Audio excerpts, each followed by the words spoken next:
What really happened with your host, Mike Rivero, the history the government hopes you never learn.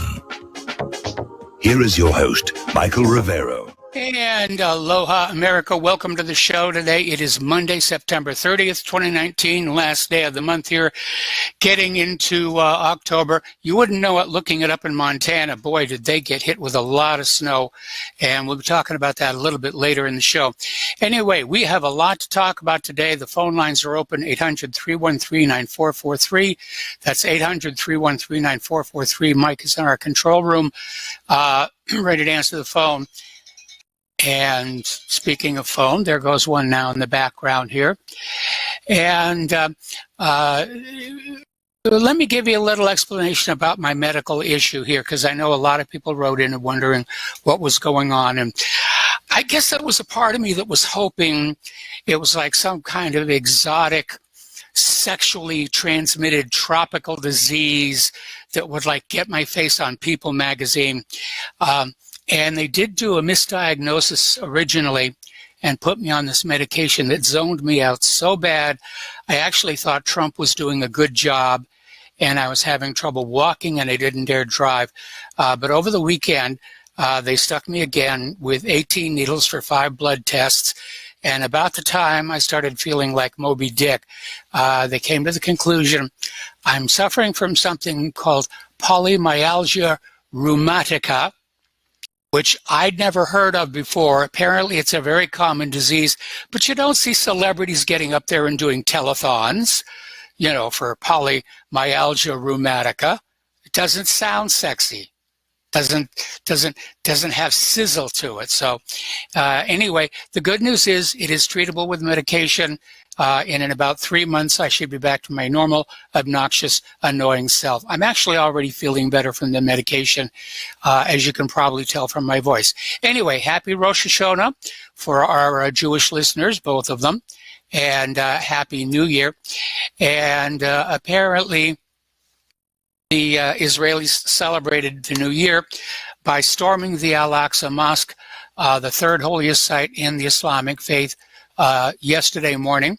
They were protected by the Israeli police and led by the Israeli Minister of Agriculture, Uri Ariel, who's definitely at the forefront of, we want to tear all this down and build the third temple here, forgetting that there's already been a third temple.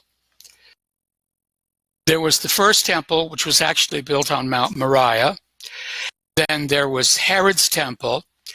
Then that got torn down by the Romans, and they built a new temple, which, because it was a third temple and the Messiah didn't show up, they said, well, it was a renovation. It wasn't a new temple. It was a renovation. We put in some carpeting. We painted the walls. We put flocked wallpaper, and it was just gorgeous, just gorgeous, just gorgeous.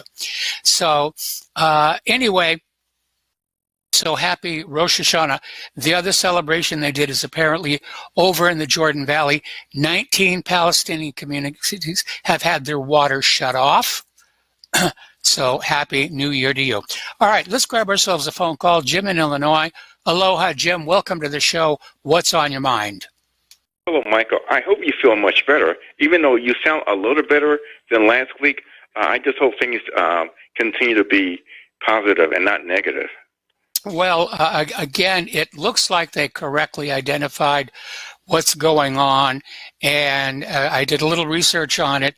It is actually common in people my AGE, but it is treatable with this, whatever it is they gave me, this prednisone to Wagga Wagga, which I guess is, I think it's an Australian import. Anyway, so I actually am already feeling better. I'm walking better. And it got really ugly there for a while. Like I said, that first medication they had me on was so powerful, I thought Trump was doing a great job. Wow. Well, speaking of Trump, I'm calling, and a lot of you callers might want to hear this. Donald Trump, he's gone. I mean, they're going to impeach him. You have his own former staff members going against him, including John Bolton. Trump is throwing his own staff under the bus. There's a report that his chief of staff might be leaving.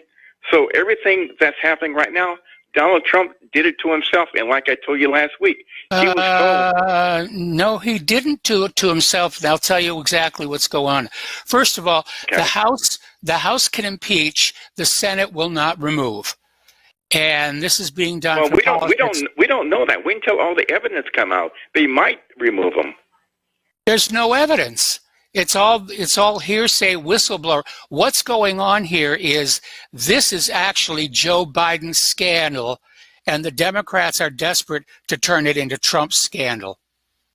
That's not true, Michael, because Joe Biden, he's been clear to that. The prosecutor. No, he hasn't. You've got officials in Egypt saying he should have been investigated. Well, again, okay, if that's the case, then I'm not taking any sides.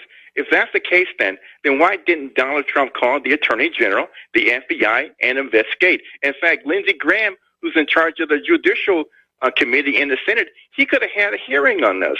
Have you ever heard of something called jurisdiction? The crime supposedly took place in Egypt. It's Egypt jurisdiction to investigate and prosecute. Well, you know what, then? The way Trump did it, it sounds like a cover-up. He tried to hide the transcript that was in the special computer, and that looks kind of fuzzy. But again, Donald Trump was told, don't make any comments regarding Ukraine and Joe Biden, and he did it anyway. Yeah, the truth is going to come out. Look how Adam Schiff misrepresented the transcript of the phone call before Congress. He got called on it, tried to say, well, it was just a parody, but he didn't say that when he was saying it in front of Congress. He read it like it was the real deal. I agree with that, but listen to what the DNI person stated. He said everything that the whistleblower stated turned out to be true. And the reason they sat on it because the Washington Post exposed the whistleblower and what he had to say. That's the only reason they gave up the transcript and the other information. Okay, here's the problem with that, okay? Only a couple of months ago, the CIA used to have a rule that a whistleblower had to have first-hand knowledge of what was being whistleblown on, and for some reason the CIA removed that rule. So this whistleblower, it's hearsay, second-hand information, and you know that's not court-worthy. Then why? Okay, if it's hearsay, that's not why was everything? If it was hearsay, then why did everything this guy stated turn out to be true? We don't know everything that this guy stated. Remember, the transcript is not verbatim, and as far as I'm concerned, this whistleblower, there's something funny about that. And I'll tell you why. Because they're hiding his name. They're saying, oh, my goodness, his life is in danger. We've got to keep him a secret. And that's not the normal way. Didn't Trump threaten the guy? Trump has not threatened the guy. But let me get back to this thing, okay? All right. Normally, when there is a whistleblower, the whistleblower is named. They come out with it in the media. I'm starting to wonder if there really is a whistleblower or if it's just another Kavanaugh-esque fake. They named Edward Snowden. They named Julian Assange. They named Monica Lewinsky. They named Chelsea Manning. They named Mark Felt, who was Deep Throat. They named Mordecai Vanunu. They named Frederick Whitehurst, who blew the whistle on the FBI laboratories shenanigans. They named Jeffrey Wigand, who went public on the tobacco companies. For all we know, this hidden whistleblower is Hillary Clinton. Well, again, the evidence is going to be coming out. The Democrats, they have enough information to get rid of Trump. And, let's take it from there. And again, I don't like Democrats or Republicans. I'm just, waiting to hear the truth and we'll see what happens. And I think we both can agree with that. I don't like Trump. He's a tremendous disappointment, but I believe in the rule of the law and following the rules of the Republic. I don't think they can take him down, and I think the Democrats are going to destroy themselves trying to. Right. Well, to answer this question, do you think Trump should have held up the funds for Ukraine? I think it was a legitimate tactic to get Ukraine. Think about it this way. Joe Biden bribed the government of Ukraine not to investigate his son. And Donald Trump went in there and said, look, you've got to do your job, and, if you do your job, you're going to get your money. But Michael, but also the head of the IMF, the World Bank, members of NATO, the EU, they also told the Prime Minister of Ukraine at that time he should resign because he was crooked. So it's not just Joe Biden. Now the deal with Joe Biden and his son, I don't like that deal because it's kind of suspicious. Yeah, but the information that was put out to indicate that this guy was corrupt turned out to be false. So we'll be talking about that a little bit later in the show. Right. Okay. Well, okay. Michael, I'm going to let you go. Let's agree to disagree and take it from there. Okay, we're going to agree to disagree on this thing. I don't like Trump. He's a tremendous disappointment. Right. But I'm a believer in following the rules of the Republic, the rules of evidence and proper procedure. And not all this hearsay and innuendo. And, it almost reminds me of one of the not Far Side cartoons, but Doonesbury. When their Congress was interviewing this Vietnamese lady about how the jets came and destroyed her village. And, the congressman says, well, there's all kinds of planes and it's really hard to tell. And the Vietnamese woman says it was a Navy McDonnell FB-1 Phantom II. And the congressman goes, oh, yes, that was ours. And it's just how silly it really all is. Anyway, Jim, we're going to let you go. The phone lines are already loading up. Okay, then. And let's go to Michael. All right, thanks an awful lot. Dustin, in New Jersey, what's on your mind? I'm going to have to respond to Jim. Was it Jim from Illinois? Yeah. You do realize evidence can be made up. I mean, Christopher Steele dossier, the P-gate was made up. What you got going on? I don't know why Kavanaugh were made up. Yeah, why can't people understand this? This is a fact. They made up the evidence against Lee Harvey Oswald. They made up the evidence against James Earl Ray. I mean, come on. How many times do you have to be lied to before you realize you're being lied to? Exactly. And that doesn't mean Trump's not like a great guy. He's not. No. He's manipulative and, obviously he lied to his wife a couple times doing what he did, cheating on her and stuff. And the guy's not to be trusted. But you can figure out what's going on here. This is, like I said before, it's a faction fight between oligarchies. And they're all digging out the dirt on each other. That's what's going on. But to say, they got the evidence going on, as I said before, this is Joe Biden's scandal. And the Democrats are desperate to turn it into Donald Trump's scandal for next year's election. Yeah, and I also got Jim says Joe Biden's been clear to what? The dude was caught on tape saying he got the prosecutor general in Ukraine dismissed for Hunter Biden with Burisma. If you do any research, look up Burisma and Hunter Biden, which the United States, the EU, and NATO was involved in a coup, which is an act of war against a democratically elected government of Ukraine in 2014, and put a puppet in. And then, but Jim from Biden is on tape admitting he bribed the Ukraine government to let his son go. Yeah, but Jim from Illinois is saying, well, Trump shouldn't have blocked the weapons going. You're selling weapons to a country you did a coup on. I mean, it's so obvious what's going on here. Trump has the authority to say, yes, you get the money, no, you don't get the money. That's his job. And a lot of, do you realize what was in the package? Mike, you got Javelin anti-tank missiles. I mean, yes. You don't want to be giving Ukraine these kind of weapons, first of all, and you shouldn't be, because after all, I mean, this is the whole thing now with this country. We overthrow governments, put a puppet in, and they buy our weapons. It's a scam. It's a scam by an empire that's doing this all around the world.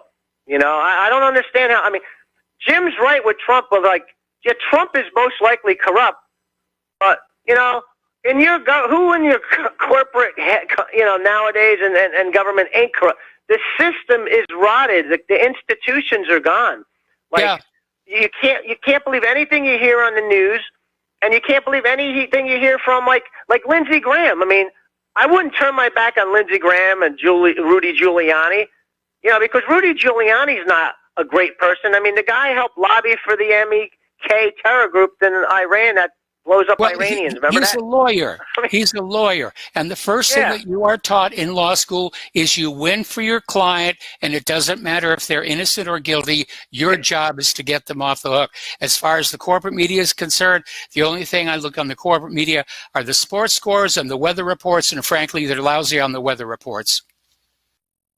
And Mike, do you realize us and the British, with the Brexit going on, we are the laughing stock of the world. While this is going on, you know what? The Chinese just opened the world's largest airport. Yep. They're doing business deals. The Russians are doing business deals, and we're not doing anything. We got no manufacturing. No, we're spending our money on stuff that goes bad. I mean, it's like I said, Mike. It is over, and this is going to continue. Trump's not going to be impeached. I'm sorry, but this is a big show. This is a big show for the little people. And anyway, they got to have a trial if he's impeached. He might be impeached, but he will not be removed. Basically, they want this to balance out the Bill Clinton impeachment. And what happens to the country then, Mike? You're going to have a tearing apart of. There's going to be more people like at each other's throats. I don't think there's going to be a civil war because I don't know. But it's a joke. This is the decline, people. You're looking at a decline of just behavior. I mean, it's a mess. Mike, that's all I got to have to say. Have a good night. All right, thanks an awful lot. We're going to switch over to Frank in North Carolina. Aloha, Frank. Welcome to the show. What's on your mind? Well, I actually have to pretty much agree with everything the second caller, Justin in New Jersey, just said, and your characterization. This is a Biden criminal family scandal, not a Trump scandal. And I do not like Trump at all. I don't like him personally. I don't like what he's doing, what his administration is doing. I don't like the people he surrounds himself with. But yeah, this is just a bunch of nonsense. And for the first caller to think that somehow he seems to have a lot of confidence. We're going to get to the bottom of this, get to the truth. I mean, that's absolutely ridiculous. I mean, what about 9/11? What about JFK? What about everything else? There are a lot of people who are involved in this. This isn't just Hunter Biden and Joe Biden. Apparently, the Kerry family's been dragged into this. Apparently, what was one of the others? We've got it listed further on down here. There are a lot of political names who got dragged in. Everybody was making. Pelosi was making money off the Ukrainian arms sales. Apparently, one of the others. I've got the names listed a little further down in the talking points. Everybody was cashing in on the destruction that we brought to Ukraine. Everybody was cashing in. Well, that makes That's what they're sense. afraid is coming out. It's terrible. I mean, this whole thing, it's like the focus is on the wrong thing. I mean, we should have never been doing what we did in the Ukraine. Yeah, and Justin's right. I'll be honest with you, the John Kerry thing that you just brought into it and all these other people, I'm not even following it because I think it's important what you said, but I think the whole thing is a distraction. So, I mean, I'm not even interested in they can impeach him, but they're not going to remove him. Nope. Anyway, that's all I got. But I got to tell you, if there was ever a time that Trump needed to put on those presidential brass knuckles, it's right now. And again, I've come not to like him and not trust him. I certainly wouldn't invite him over to my home. But again, I'm a believer in the Republic and playing by the rules and following the laws and being honest and honorable and fair. We don't seem to have any of that anymore in this country. All righty, so getting on back to the news of the world. Actually, we're coming up here on a commercial break. So we're going to stop here for a few words, and we'll be back with more news after these few words. And aloha, America. Welcome back to our show here. And speaking of blowing things up here, one of the things I'm loving about Indiana, fireworks are legal the year round. There are fireworks stores, obviously. They do more business around the 4th of July. I'm looking forward to New Year's. And It's really nice. They've got the little mortar shells, and everybody has a lot of fun here. And so I'm definitely looking forward to that because I love fireworks. When we first moved to Hawaii, fireworks were legal for Chinese New Year's, and 4th of July. And because it's a liberal utopia, over the years, eventually, it got down to those little party poppers. That was all you were allowed to have. The little paper cone, you pull the string and it goes pop. That was it. That's all you were allowed to have here.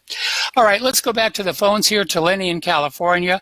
Aloha, Lenny. Welcome to the show. What's on your mind? All right, can you hear me, Mike? I hear you just fine. Okay. The first caller, Jim from Illinois, and what he said to you at the end, we're going to have to agree to disagree. Yes. And what he's going to find out from most of these callers is that probably 90% to 99% are going to disagree with him, because I don't believe anybody is that naive. No one is that naive. And if you're gonna tell me something that a banker said about Trump, we're talking about the worst, the only vermin that Jesus actually got violent with. Okay, yes. He turned the cheek to everything else except them. And then you got to come and tell me something that they said that Trump did? And when they have been the cause of every major depression and every major war for all the same reasons since they've been in existence. Now, my thing is with Trump, and I agree with you, Mr. Rivera, if I'm him, I come out blazing, I open every barrel I got. I would be terribly disappointed if he didn't just go for broke on this. Because when someone is coming at you this way, you have to fight back. You just have to. And I'm on his side with this. I didn't vote for him, but this is just wrong, man. When you see what's going on and what they're doing to this guy, the guy won. Hillary Clinton did not win, and they're still mad. And all of this is to get her back in office again. Okay, they can put a Warren up front all they want, but she's not going to win. And the only reason Hillary Clinton is hanging out with her, the only reason Hillary Clinton is hanging out with her is to subvert her in the end. That's the only reason she's hanging out. Look how they went after Tulsi Gabbard. They got Tulsi Gabbard out of there just as quick as they could because she's attractive, she's young, she's anti-war, she's everything that Hillary Clinton is not, and they just went after her. And now I think Hillary's behind this machination to get rid of Biden, and then she'll go after Warren. And yeah, I think she's getting ready to come on in, and which causes me to say a lot of very bad words, which would get the FCC to shut down our radio station here. I think all of this that we've been seeing for the last 2 years is the vitriol of one bitter woman who cannot let go of 2016. And it's just so amazing how the media, they're all in lockstep, all telling the same lie. Every day I go from ABC to NBC to CBS, and I mean, I really do this, and they're all following the same script. Oh, yeah. They hate this man. They hate this man, which causes people like me to hate them. Yes. Right? Because I can't stand it when you're trying to tell me when I don't see what I see, when I don't hear what I hear. Okay, when I don't read what I read. And for the first caller, Jim, to say, I have no dog in this fight. He didn't say those words, but he's saying, I'm not taking a side. Yeah, yes, but yet he's coming in with the same reality. Yeah, but he's coming in with the same talking points you see on the corporate media, and to me that's a dead giveaway. Exactly, and my thing is, why would you be coming to this media forum, if you're taking your talking points from that media forum? You're right. It's an agenda. It absolutely is. Anyway, that's all I have to say. And no, but Dustin came in and busted him wide open. And I think every call you're going to get is going to be a call that's just going to bomb him on out of existence in the terms of vibration. But he knows exactly what he's doing. So in any case, thank you very much. And I'm happy to hear you feeling better, man. All right. Well, I'm happy to be feeling a lot better as well. I just got word, apparently, that Rudy Giuliani has now been subpoenaed by 3 House committees over the Ukraine documents. and they could be setting themselves up for another nothing burger. I mean, look at all the brouhaha they did over Kavanaugh. That fizzled. I think this is another fizzle. I don't think Trump did anything wrong other than make a deal. And that's what world leaders do with each other, is they make deals. And again, all that was supposed to have happened with Biden and Hunter and Kerry and whoever else was involved in this thing, it happened in Ukraine. It's their jurisdiction. Got to take another break for commercial. We will be right back. Aloha, America. Welcome back to the show, and the phone lines are loading up right now. So let's start with Mark in North Carolina. Aloha, Mark. Welcome to the show. What's on your mind? Hey, what's up, Mike? Hey, by the way, it's an honor to come on after the great Larry Pinkney. You know, I really wish more people would know about the real Black Panthers. You know, the original Black Panthers, the real, and the good they did. You know, they try to make them out to be like they were really some kind of terrorists. They were anything but. No, anyway, they got set up by the FBI. I mean, when the Black Panthers started, I mean, it was perhaps a poor choice of name, but their agenda was breakfast for the ghetto kids and local control of the school curriculum. That's all they wanted. And then the FBI infiltrated them and militarized them. And then they came out with that stupid coloring book. Talk about it. Yeah, and they came up with that, and they were big supporters of the Second Amendment. Also, when they marched on, what was it, City Hall at that time, the rifles, showing that they had a right, that this was their right as Americans. Unfortunately, too many people don't have these rights anymore and don't respect these rights anymore. But what I wanted to talk about Well, I marched down the street once with my flintlock, but everybody laughed at me. But, you know, when we talk about this, what they're trying to do with President Trump now, look, I have big differences. You know that, especially in foreign policy, mostly in foreign policy. I don't think we belong in the Middle East at all. I think we ought to cut our military budget. But I'm telling you this, people voted for this man to be the president of the United States. This is garbage. In this, he's 100% right. Ukraine was overthrown by last administration. Some of the worst people within that administration, the neocons, the neo-libs, those are the people who overthrew it.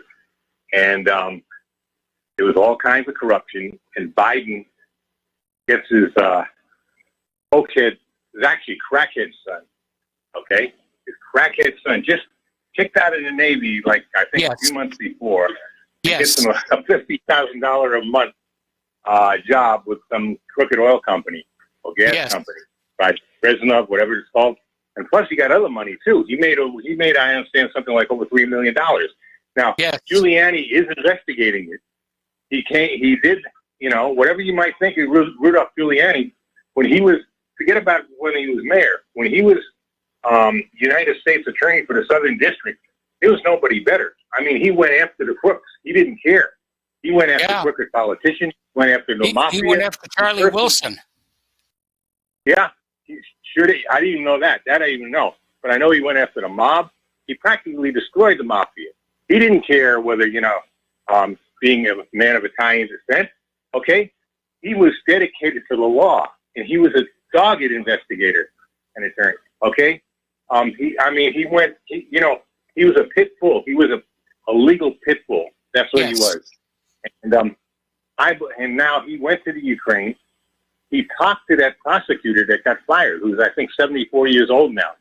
He said the guy was not corrupt. He said he's living in his real little house. You think if the guy was, if he was corrupt and making money on the side and stuff like that, he'd be living in some little house? You think that the Ukrainian oligarchs are living in some little house? Well, no. Wait a minute. Let's not forget that dirty little trick that the Netanyahus pulled when they did their little video presentation about how poor they were, and they actually shot it in the servant's house. Yeah, but the thing is, Giuliani went there personally to visit the guy and talk to him at his house. That's the difference, okay? Netanyahu, who's going to believe that was Netanyahu? Netanyahu, you know, of course, the man's about as crooked as the day is long. But he went to this dude's house. He saw how he was living, okay?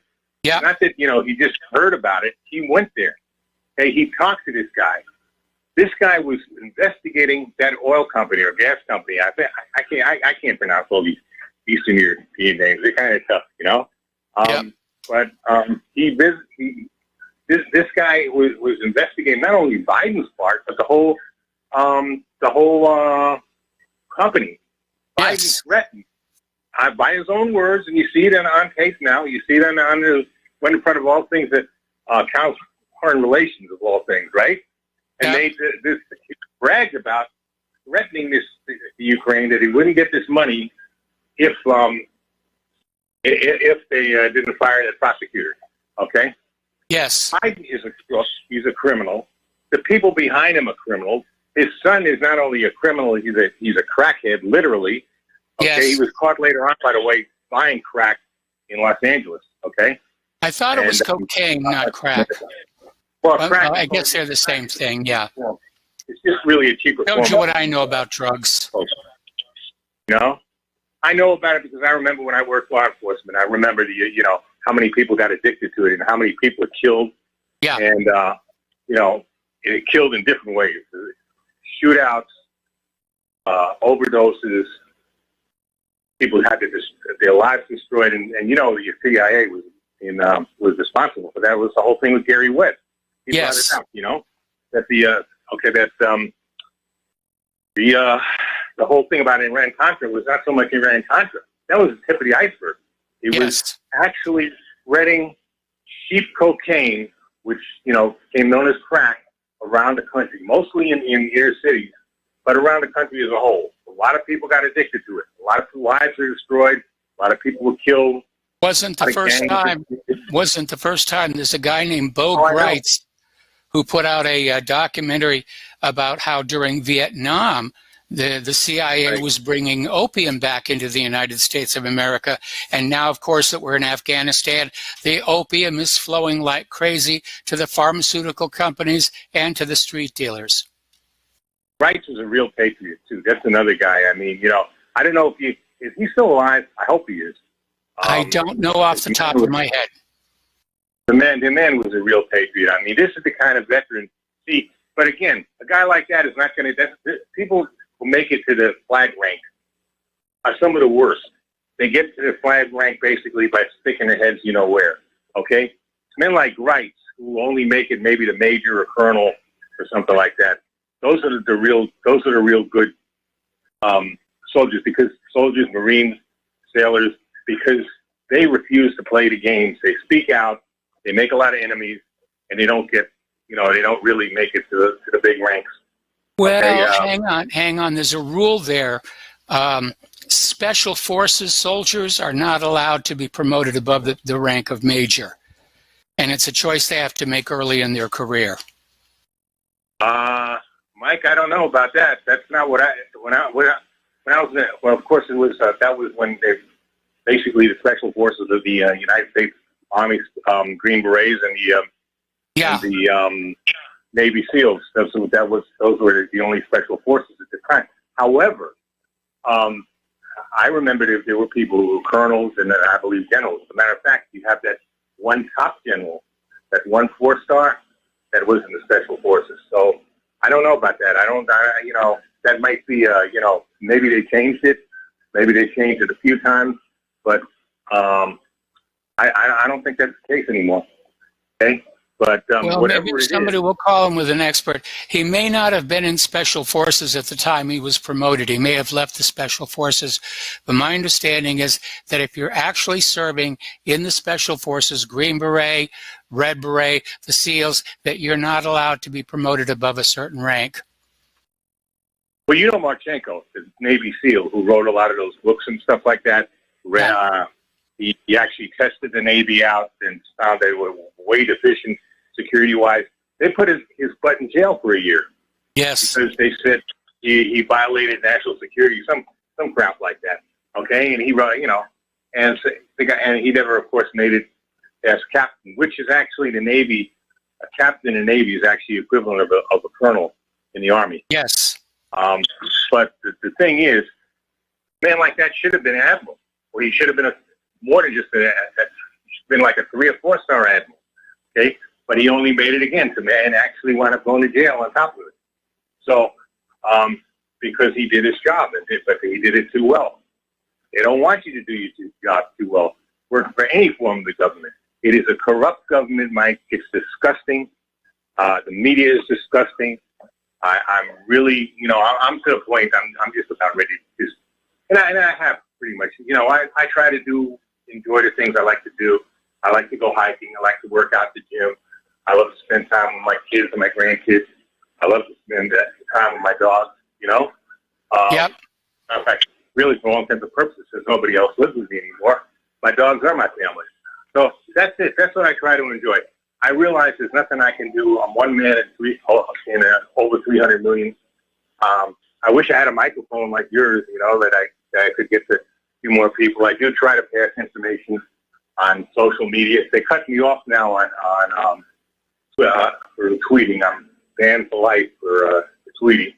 I'm tweeting. Okay, they don't like some of my tweets, I guess. Yeah, that happens a lot these days. I was noticing earlier today, I was trying to do an article on ClimateGate, and I don't have my main image library with me here. That's still in the shipping container. So I went to Google one of my climate warming cartoons, site:/whatreallyhappened.com, nothing. Completely filtered out. Mike, you think you could have, I know you had him before, you think you could have Larry on as an actual guest again? I mean, the guy is great, He's on. I'll try and get him on. He didn't even say it was him when he called, That's because he's a modest, good guy, you know what I mean? That's the way he is. I really wouldn't mind you having him on as a guest again, okay? And I understand why he's emotional and angry. Any patriot is going to be emotional and angry in this, and he knows the worst part of this government. Yes. He did time for something he didn't do. Again, COINTELPRO, the FBI. He understands all this stuff. There's people still rotting in prison today, like Leonard Peltier, for supposedly killing 2 FBI agents, which he didn't do. Okay. There's evidence did not support his conviction, but the FBI had to get their man. If they couldn't get their man, it was an embarrassment, and the FBI does not like to be embarrassed. In reality, the FBI can never get their man. If you look back in the days with the old gangsters, like one of the best was the last Dillinger they showed with Johnny Depp. Yeah. Well, Melvin Purvis actually killed John Dillinger, but J. Edgar Hoover took credit for it. Yeah, but the same thing is, he may have killed him, but the only reason they were able to get him is because he used Texas Rangers. He didn't use FBI agents. He knew most of those FBI agents were incompetent. They were just, they were there like for display. They were well-dressed, well-mannered, they college educated and all that. That's what Hoover liked. But really couldn't find their way out of it. Couldn't either fight their way out of a paper bag or couldn't find anything outside of a paper bag. So he used Texas Rangers. Hoover had this image for the FBI, and it was so strong. There was this movie called The FBI Story with Jimmy Stewart, who, by the way, was a brigadier in the Air Force. And J.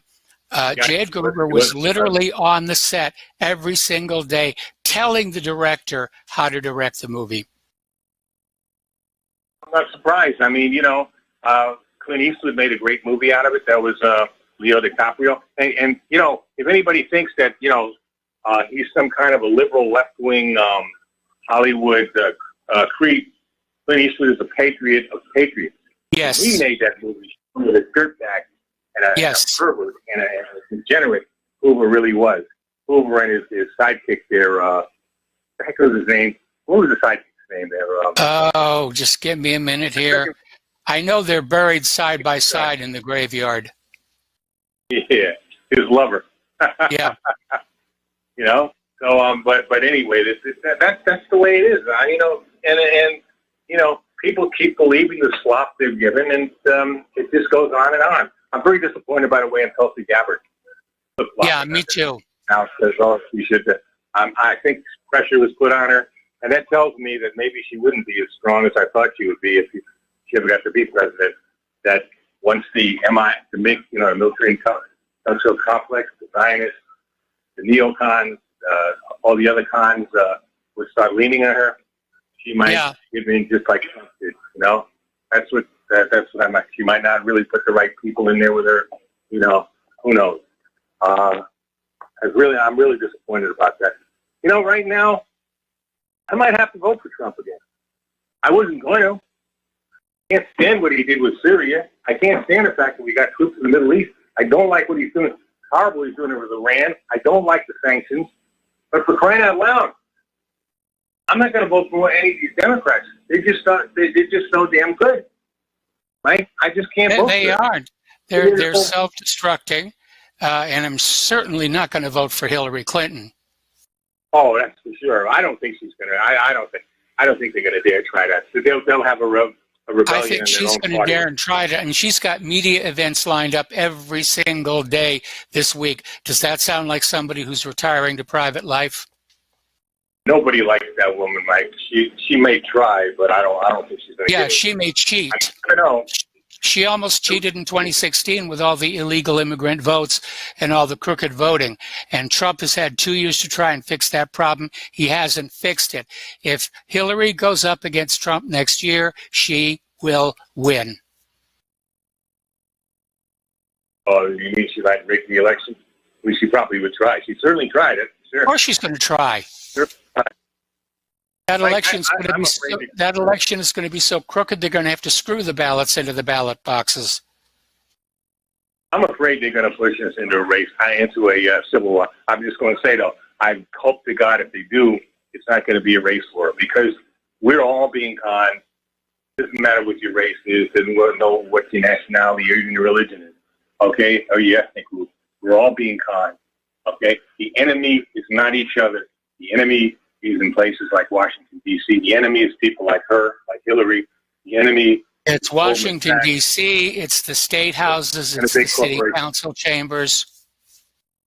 It's systemic. Big corporations, big tech companies, people like Zuckerberg, Bill Gates, who is, by the way, an Epstein buddy, it seems like also. Yes. These are the enemies of this country. Of course, Goldman Sachs, a whole bunch. Okay, these are the enemies of this country. We're not each other. We need to love each other. Okay, I don't care if you're black. Okay. I don't care if they you're don't white. see themselves. They don't see themselves. They don't see themselves as the enemy of this country. They see themselves as the enemy of the world. There's them, and then there's the rest of us. And boy, have I got a surprise for them later in the show. Oh, really? Okay, that's good. All right, well, listen, we're going to have to let you go here. We got another caller waiting on the line. Great to see you. And we'll be back after these few words. Aloha, America. Welcome back to our show here. And before we go back to the phones here, and before we go back to the news, this story just crossed my iPhone. It's from CNN. And before I read it, I want to remind you all of an article I wrote many years ago called Viking, Dr. Gilbert Levern, and Life on Mars. And in it, I basically made the case that the Viking landers had, in fact, detected indigenous life on Mars based on Dr. Levern's labeled release experiment. And the data has been subsequently confirmed by their scientists. NASA relied on the data from a different instrument, which we now know wouldn't have worked, but still won't say anything about there being life on Mars. They're always teasing us and tantalizing us with curiosity. Could be, kind of looks like, might be this, not sure. So this is the article that came out today. NASA is close to finding life on Mars, but the world isn't ready for the discovery, the agency's chief scientist says. NASA's next mission to Mars will be its most advanced yet, but if scientists discover there was once life or there is life on the red planet, will the public be able to handle such an extraterrestrial concept? NASA chief scientist Jim Green doesn't think so. And so basically, I was right. We found life on Mars back in 1976, and NASA said, oh, the human race isn't ready for it. They'll put down their weapons of war. They'll unite together to say, what else is out there? And we can't have that, the military-industrial complex. They're admitting if they find life on Mars, they're not going to tell you.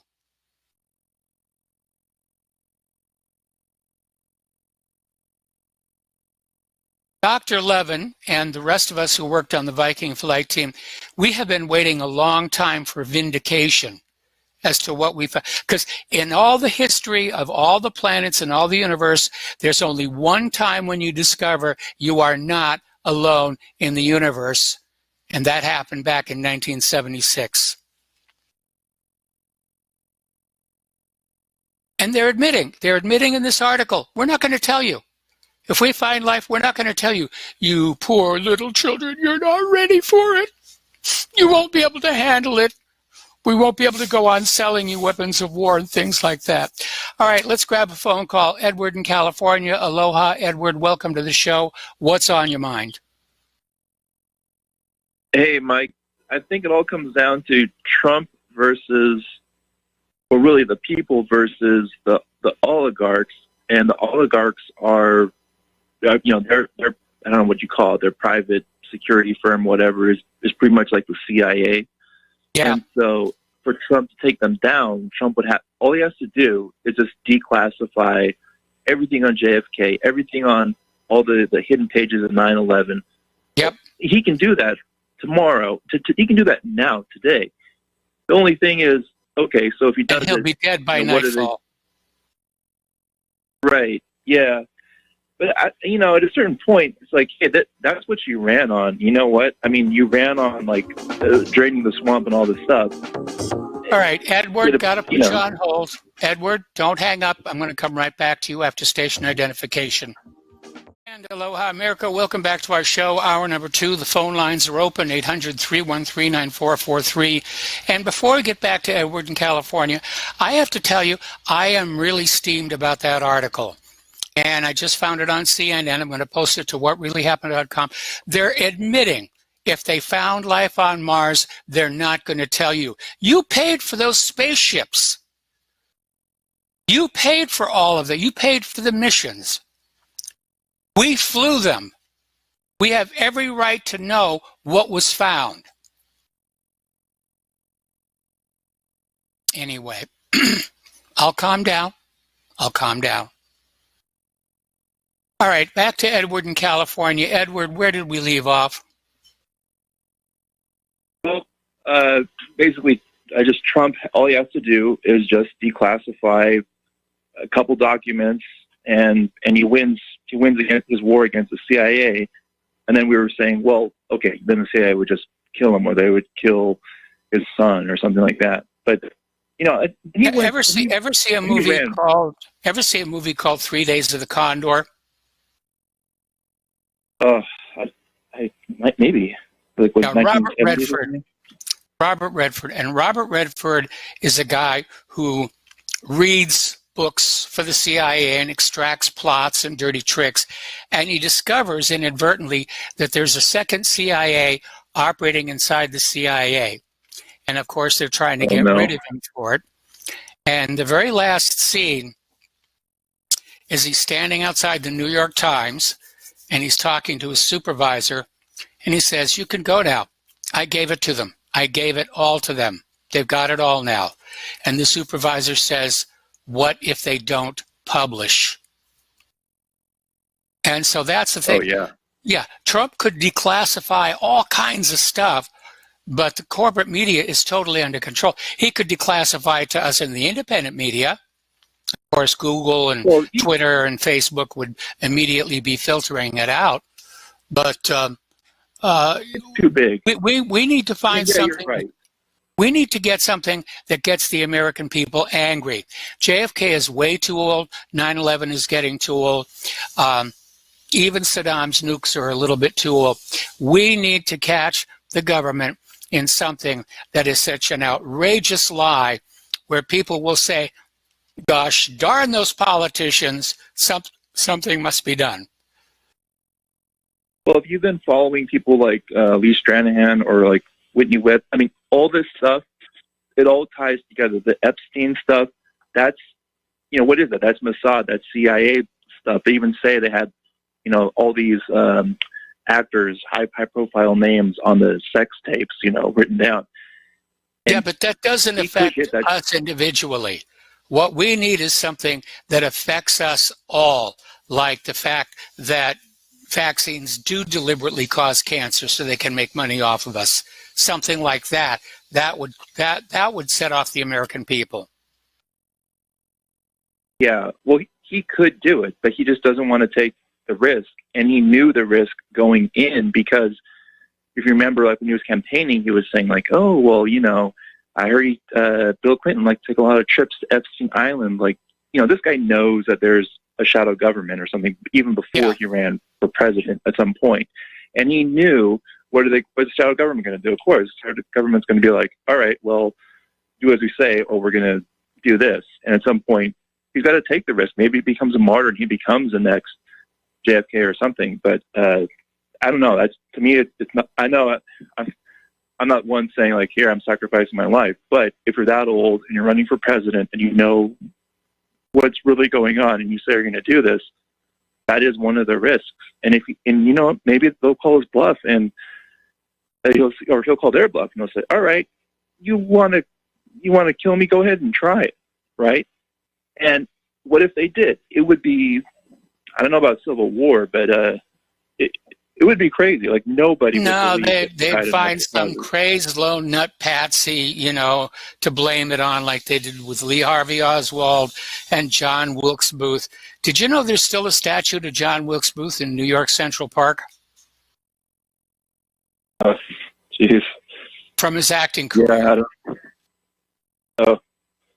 Yeah, well, you just got to put that stuff on the FBI, files.gov or the vaults or whatever it is. You could tweet it out. He could do something. And he's not going to do it because one other thing is that when you dig deeper, this stuff involves Kushner's dad, all those rotten deals that he did. A lot of people on his side don't want this stuff to come out, including a lot of the GOP. So I don't know. I hope he does the right thing, but at this point, who knows? Look at it from Trump's point of view. Look at it from Trump's point of view. Trump came in campaigning, we're going to end the wars, we're going to get the corrupt, we're going to throw them in jail.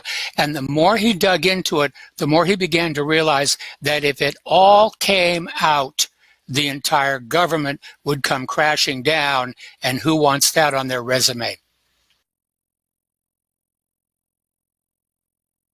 Well, what do you mean by crashing down? Like the whole economy would crash? Like the US dollar would crash? What do you mean? Everything. The whole government would come apart.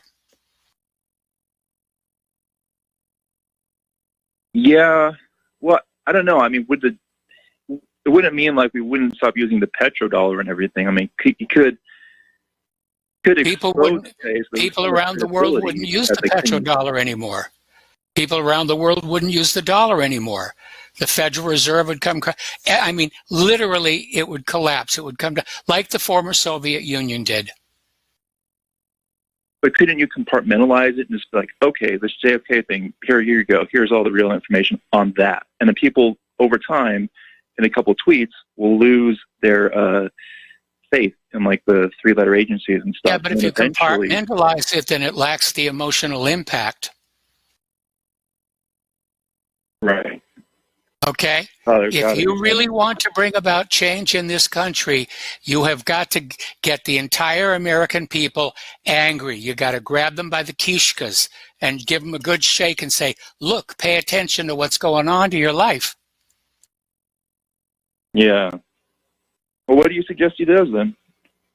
Well, again, my suggestion is I know we're headed for a Soviet Union-style crackdown, and I know it's very frustrating and hard and painful to just sit and do nothing, which is what I'm advising doing. But it is going to bring itself down. It's going to tear itself apart.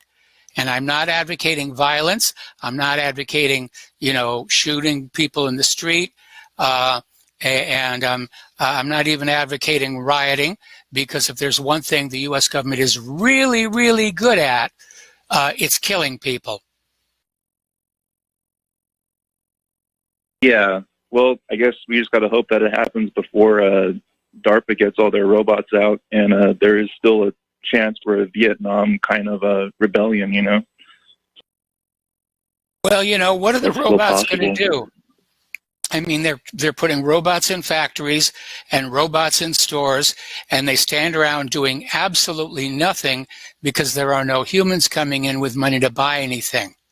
And it's going to be the same thing with DARPA's robots. Okay, they're going to stand around looking around for something to do, and there's going to be nothing to do. Oh, not for economic reasons. It's just money. For like military reasons. It's just money. Nobody's going to be an idiot enough to go up against a DARPA robot. You know, they might make some tank traps for them. That would be about it. It's a huge waste of money. It really is. Yeah. All right.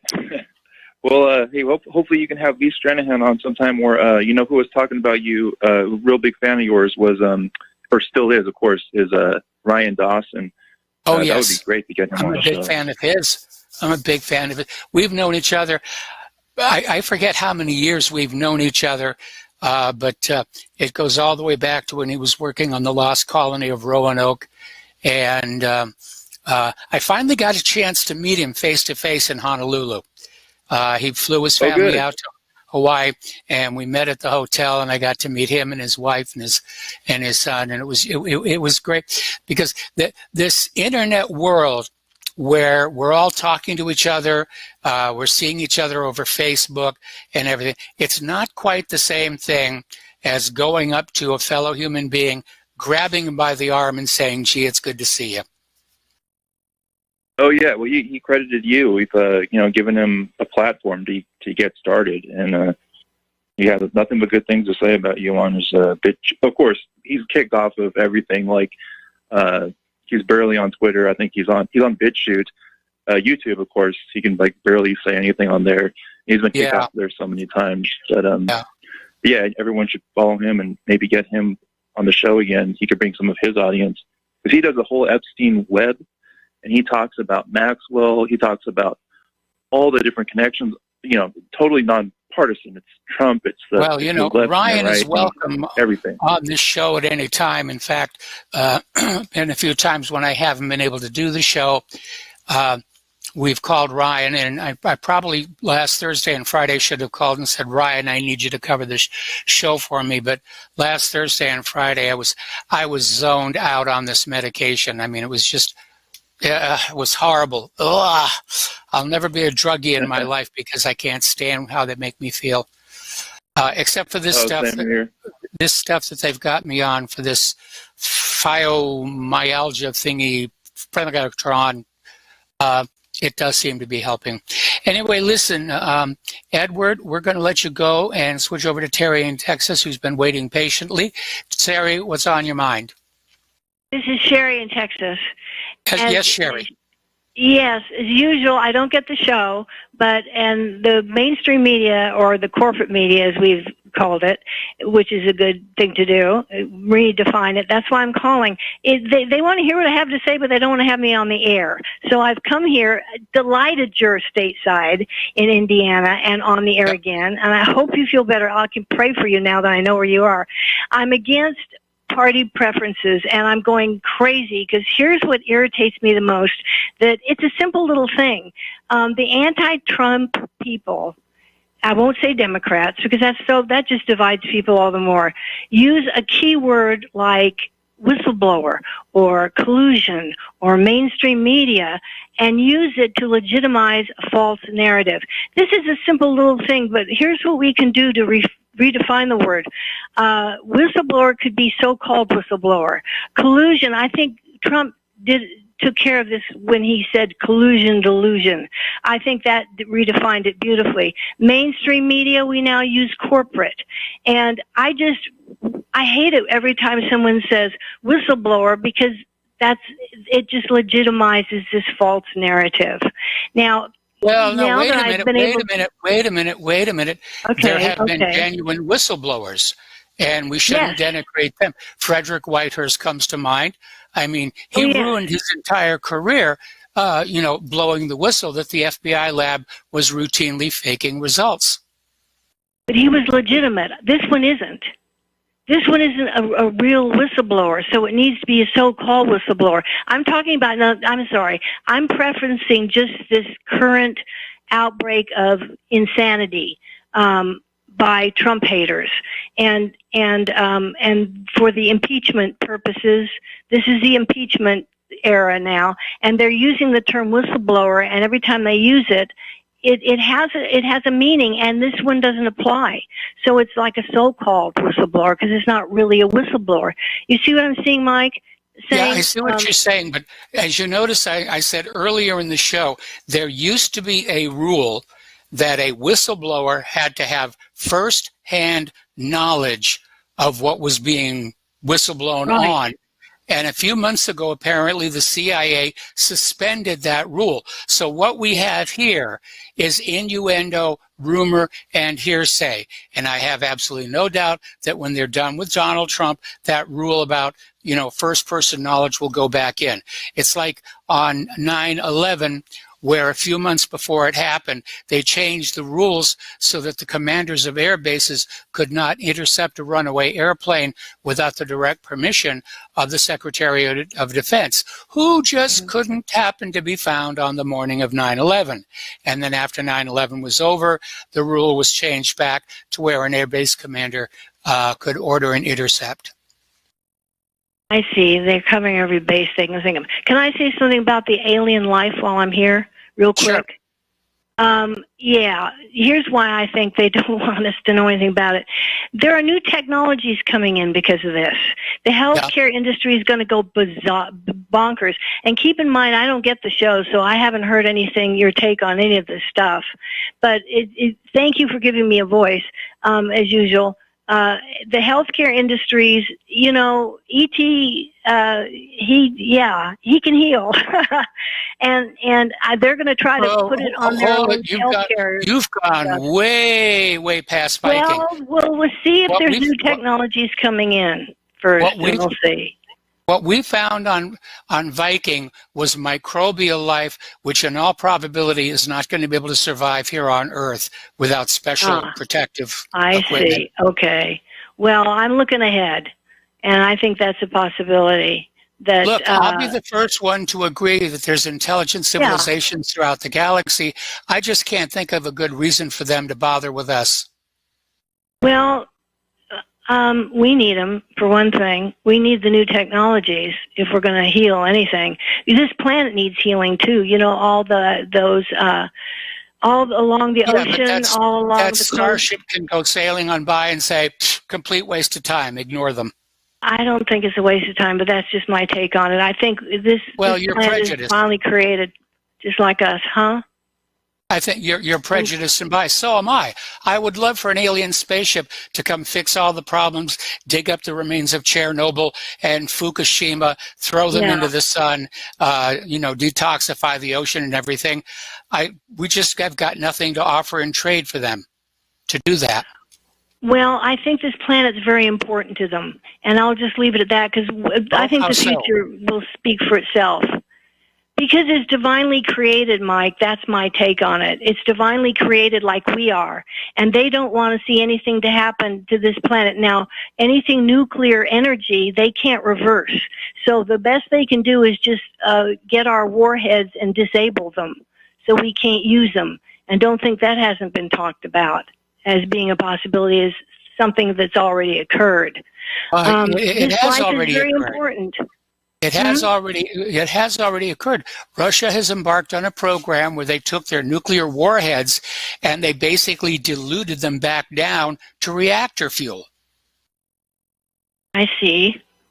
Well, I think this planet's very important to others besides us. And this is where, and I believe this is where his kingdom will come and where his will be done, right here on earth as it is in heaven. This is an important planet for our transcending, and it's important because God created it just like us, and that makes it divine, and that means it's within his jurisdiction to make sure it survives. Sherry, that's my take. Sherry, yes. Okay, yes, in your paradigm of a divinely created planet Didn't your divinity create the entire known universe? The universe is the universe's quantum physics. It reflects everything here. Everything here has You're dodging my question. What makes this planet any more special than, say, Titan or Jupiter or Saturn or any of the thousands of other planets that they've already found surrounding other suns? Okay, because I believe we're children of the one. There's one universe that's divine, one universe that's all-knowing and omnipotent, only one universe. We're children of that one. Your rationale for an alien spaceship to come save planet Earth is based on, to be blunt, vanity. Anyway, listen, Sherry, thanks an awful lot. We're going to let you go here. And we have another caller who's been waiting very patiently. Al in New Jersey. Aloha, Al. Welcome to the show. What's on your mind? Oh, yes, Mike, I'm glad you're here, back. I was scared that you would never be back again. I have a question. Yeah. You know, we are here thinking of Hillary having a chance to be voted in and all that, but that's where we stop. What about going beyond and thinking the possibility of what she's going to do to the Latinos that voted her in?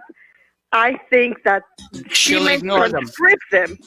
She may conscript them to war with their fellow poor people, you know? You're absolutely right.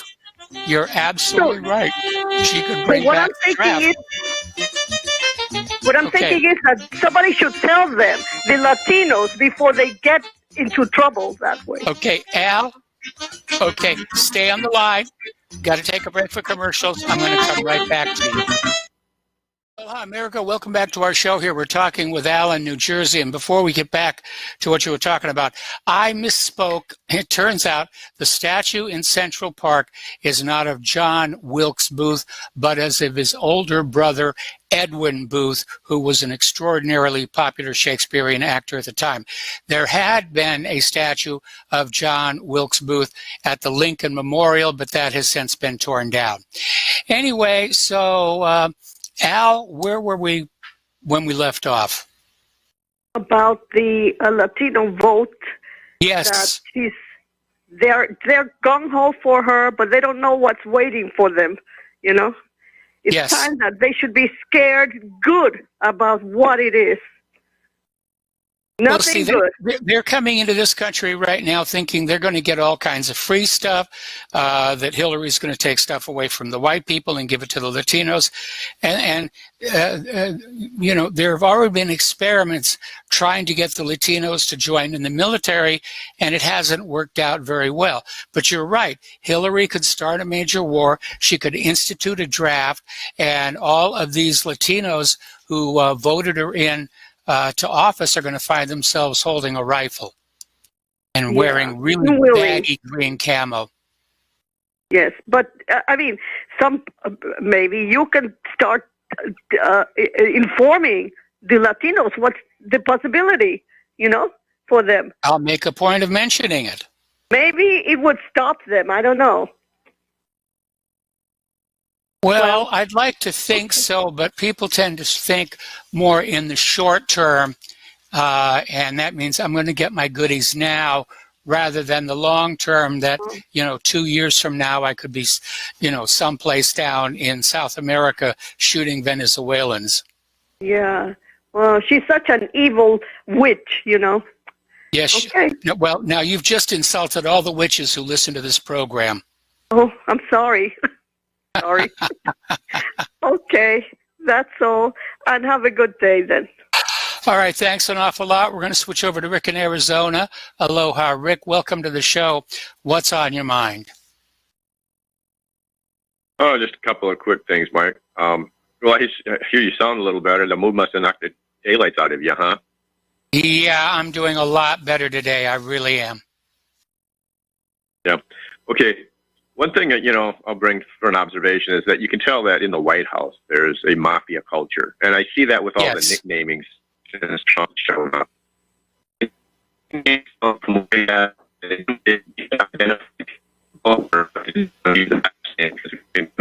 Okay, something just went wrong with our phone connection. Can you jiggle the cord on your phone, Rick? Because all of a sudden you just went bonkers. Can you hear me now? Can you hear me now? I hear you now. I hear you now. Yeah. Okay, well, I'll just repeat what I said, is that the White House is a mafia culture because of all the nicknames. You notice everybody has a nickname since Trump showed up, like Little Marco and Crooked Hillary. That comes from the days when they didn't want to use the last names of people in their book work in case they ever got raided, and the cops who get the cops, you couldn't prove who was who. They knew who was who. That's where the nicknames are coming from. And I also see this buildup coming of the Trump-Hillary rematch. Yes. So this is all really casino stuff. Tyson, you know, a Tyson match. It's just got all the kind of this whole thing is totally, all of Washington is now controlled by organized crime. This is how they operate. Anyways, I don't think Hillary should get elected. I don't think she can start a war. You know, you got to have that spirit behind you. You got to have that tough guy behind you. I don't know. Look how many people are behind Donald Trump who want to start a war, and Trump campaigned on not wanting a war, and yet here he's getting pushed into war after war after war. The military-industrial complex is big business. It's big money. It's big politics, and it's practically the only part of the economy that's still making a profit. Maybe, but I just don't see that war with Iran ever coming around unless Iran attacks us, which they could. But anyways, I just thought I'd let why you know would that, they? you know, Why would they? Why would anybody Iran? attack the United States of America with our nuclear arsenal? What do we have that's worth the trouble? I get sick and tired of people saying Putin is planning on taking over Europe and the United States. Why would he? He's got enough problems on his hands in Russia. Okay, I'll answer that question, Mike. Europe's a wreck. The United States is bankrupt. Well, look, I'm telling you, I'm just saying is Iran is not going to settle for the sanctions forever. That's why they would attack. Yeah. You know, that's why. They've been under sanctions for 2 decades. So that's their motive. They may attack us because they are, you know, they're ready for war. They want to end this sanctions and all. I mean, I talked to people from Iran that couldn't afford to buy eggs back in 2012. You know, I mean, it was tough over there. So we'll just see. But anyways, all right, thanks for taking my call. All right, thanks an awful lot. We're going to let you go. And just in time for a commercial break. We'll be right back. And aloha, America. Welcome back to our show here. Before we get back to the news and the phone calls, pardon me, want to give you a little bit of a heads up here. Next weekend is when we finally move into our new place. The movers are coming with the furniture. We're going to get the electronics in. And we finally got to look at the place the other day. It is absolutely gorgeous. The forest comes right up to the back. And it's twice the floor space for less than half the rent we were paying in Hawaii. And 2 very large bedrooms, which are going to work as Claire and my office. Dinette area, which is something Claire is all. We wanted. Beautiful kitchen. Nice little enclosed 2-car garage. Built-in power conditioning. That one surprised me because I thought I was going to have to buy power conditioners because I had to leave the old ones back in Hawaii. Nope, it's all built in. House is already wired for internet. I mean, it's amazing. So this next weekend, we're going to be moving in. I may still do next Monday and next Tuesday on this setup while I get the main computer put back together. But that's what's going on. Got to get a lot of Christmas decorations. This is Santa Claus, Indiana. They take their Christmas around here very, very seriously. And if you are not decorated, they look at you askance. Speaking of decoration, there was an incident that happened not too long ago. Apparently, there was this guy hung a skeleton in the tree in front of his house, and the neighbors screamed to the police department, "It's a hate crime! It's a hate crime! It's a hate crime!" And the owner came out and said, "You idiot, it's a Halloween decoration." Stop overreacting to all this stuff. I can't wait to see what's going to happen the day after Thanksgiving. The sales. It's Black Friday. Oh my God, that's racist. Get Antifa out here. It's racist. I don't know what they're going to do for Cyber Monday, but they'll come up with something. Getting back to more serious news here, over in Egypt, oh boy, it just seems like everybody is bashing on everybody right now. Egyptian police used tear gas and birdshot, which is really fine stuff, to disperse anti-government protesters who took to the streets in defiance of a security crackdown that brought Cairo and other cities to a standstill last Friday. Now, protests are calling for the fall of President Abdel Fattah el-Sisi broke out soon after Friday prayers. Now, remember, el-Sisi is not who the Egyptian people wanted. He's an installed puppet ruler, and he's running Egypt for the West, and the Egyptians don't like it. So things are getting a little tight over there. Over in Pakistan, it's getting even a little more tense. Pakistani Prime Minister Khan warned the world that India's annexation of Kashmir, which they're threatening to do, is akin to Nazi Germany's annexation of the Sudetenland and could lead to war, possibly nuclear war, if New Delhi proceeds to follow in the Führer's footsteps and attack its neighbor. That's what India is threatening to do to settle the dispute. We'll just take it all. You know, forget about sharing, forget about a line, forget about demarcation. We're going to take it all, and we'll take care of it. And Pakistan is not going to react very well to that one here. All right, strange story happened over the weekend, and it has to do with Saudi Arabia's King Solomon. This is the king, not the crown prince, the king. And he had this personal bodyguard whom he trusted implicitly, supposedly. And over the weekend, he was shot and killed at a friend's house. And the story is now coming on out that he had been fired just days earlier and may have had vital information about the brutal murder of journalist Jamal Khashoggi. Well, if you've got somebody there who's got information about a brutal murder, generally firing them is not a good idea. Kind of reminds me of the sign when you walk into the post office. It says any postal worker carrying a gun will be fired on the spot. Doesn't really make a lot of sense if you think about it. Over in Syria, it looks like the Syrian army is preparing to resume the advance on Idlib. Idlib, of course, remains the stronghold of the U.S.-backed anti-Assad forces. Still want to get him out there. He gassed his own people. No, he didn't. Well, he was thinking about gassing his own people. No, he didn't. Well, he cleaned their carpets for them. We've got to get him out of there. So it looks like the Arab army is getting ready to go in and finally clean up that mess. Meanwhile, there was an overnight attack on what's called the land bridge from Iraq to Syria. And apparently Israel is believed to have done it. And they're basically trying to destroy this land route, get from Iraq to Syria. And so it's this narrow corridor of land. Bit by bit, it's being blown up.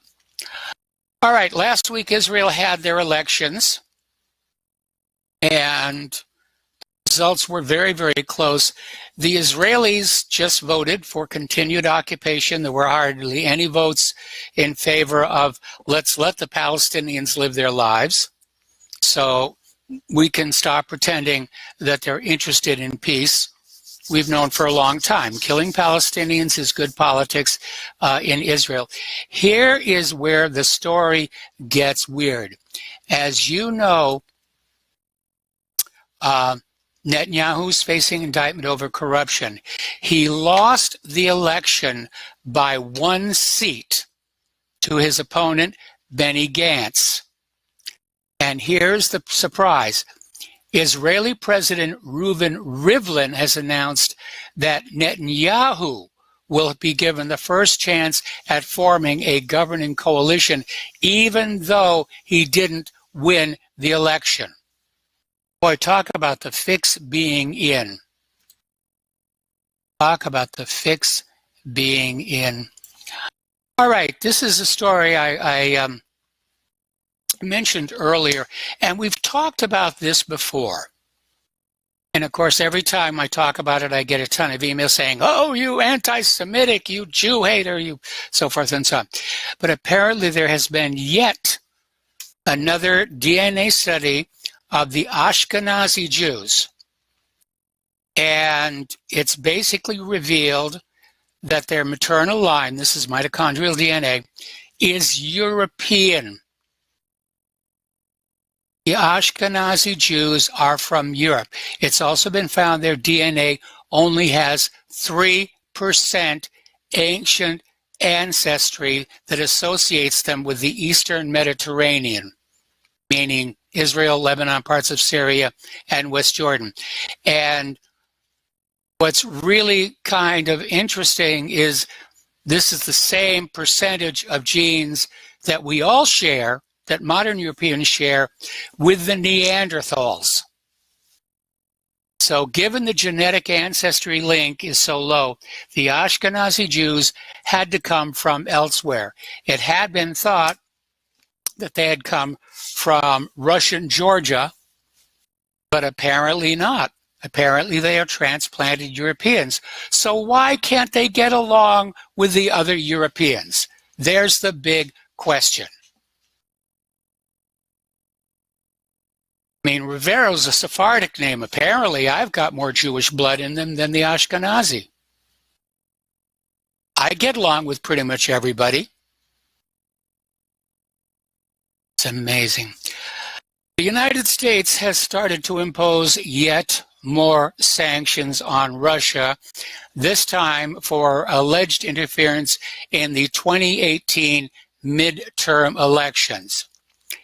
And Moscow considers the sanctions to be unreasonable. Russia's foreign ministry said it also calls on Washington to stop playing absurd sanction games. And in this, they're absolutely right. They are absolutely right. This sanction thing has gone on way too long. It is causing a huge amount of economic damage to the world, even to the United States of America. And that other caller was right. At some point, all these sanctions may push these countries to attack the United States of America.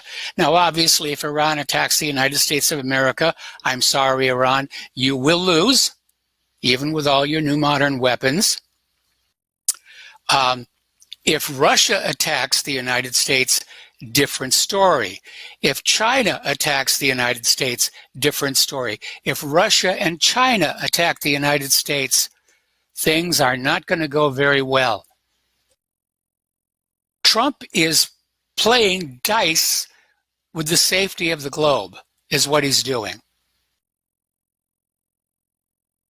Now, North Korea has accused the United States of failing to follow through on summit agreements between President Trump and Kim Jong-un, but said it is placing hope in the U.S. president's wise option and decision. Now, this is in response to the fact Bolton got fired. And North Korea is hoping that the new guy, Robert O'Brien, is going to be a little bit easier to get along with. I don't know that that's going to be true. But basically, North Korea is opening up the door and saying, let's revive the diplomacy. So after months of rumor, Bolton was finally fired from the White House. The post-mortem is why it took so long to remove him. And everybody's trying to understand exactly what happened and why. I think I know. And it had to do with Afghanistan, where Donald Trump wanted to make peace with Afghanistan because he needs those assets for his other wars. The U.S. is militarily spread thin all over the globe. 7 official wars that we've been told about, and who knows how many covert operations. So Trump was thinking, you know, if I calm things down in Afghanistan, we can pull those troops and that machinery out. We can send it down to, for example, Syria or Yemen. And Bolton didn't agree with that. And I think Bolton went up there to Afghanistan and he spiked this plan to have peace talks. And I think that's why Trump fired him, because Trump is the boss. Like him or not, trust him or not, he is the boss. And you don't go up against the boss and do what the boss doesn't want you to do without consequences here. All right, so let's talk about Adam Schiff, because he did something kind of tacky. And basically, Adam Schiff got up and made remarks in a televised hearing last Thursday in which the Democrat created and read a parody version of a phone call President Donald Trump held with the Ukraine president back in July. Here is the problem. The statement was blatantly false. Schiff did not say, this is satire, this is parody. He read it as if it was the genuine article and got everybody in a lather.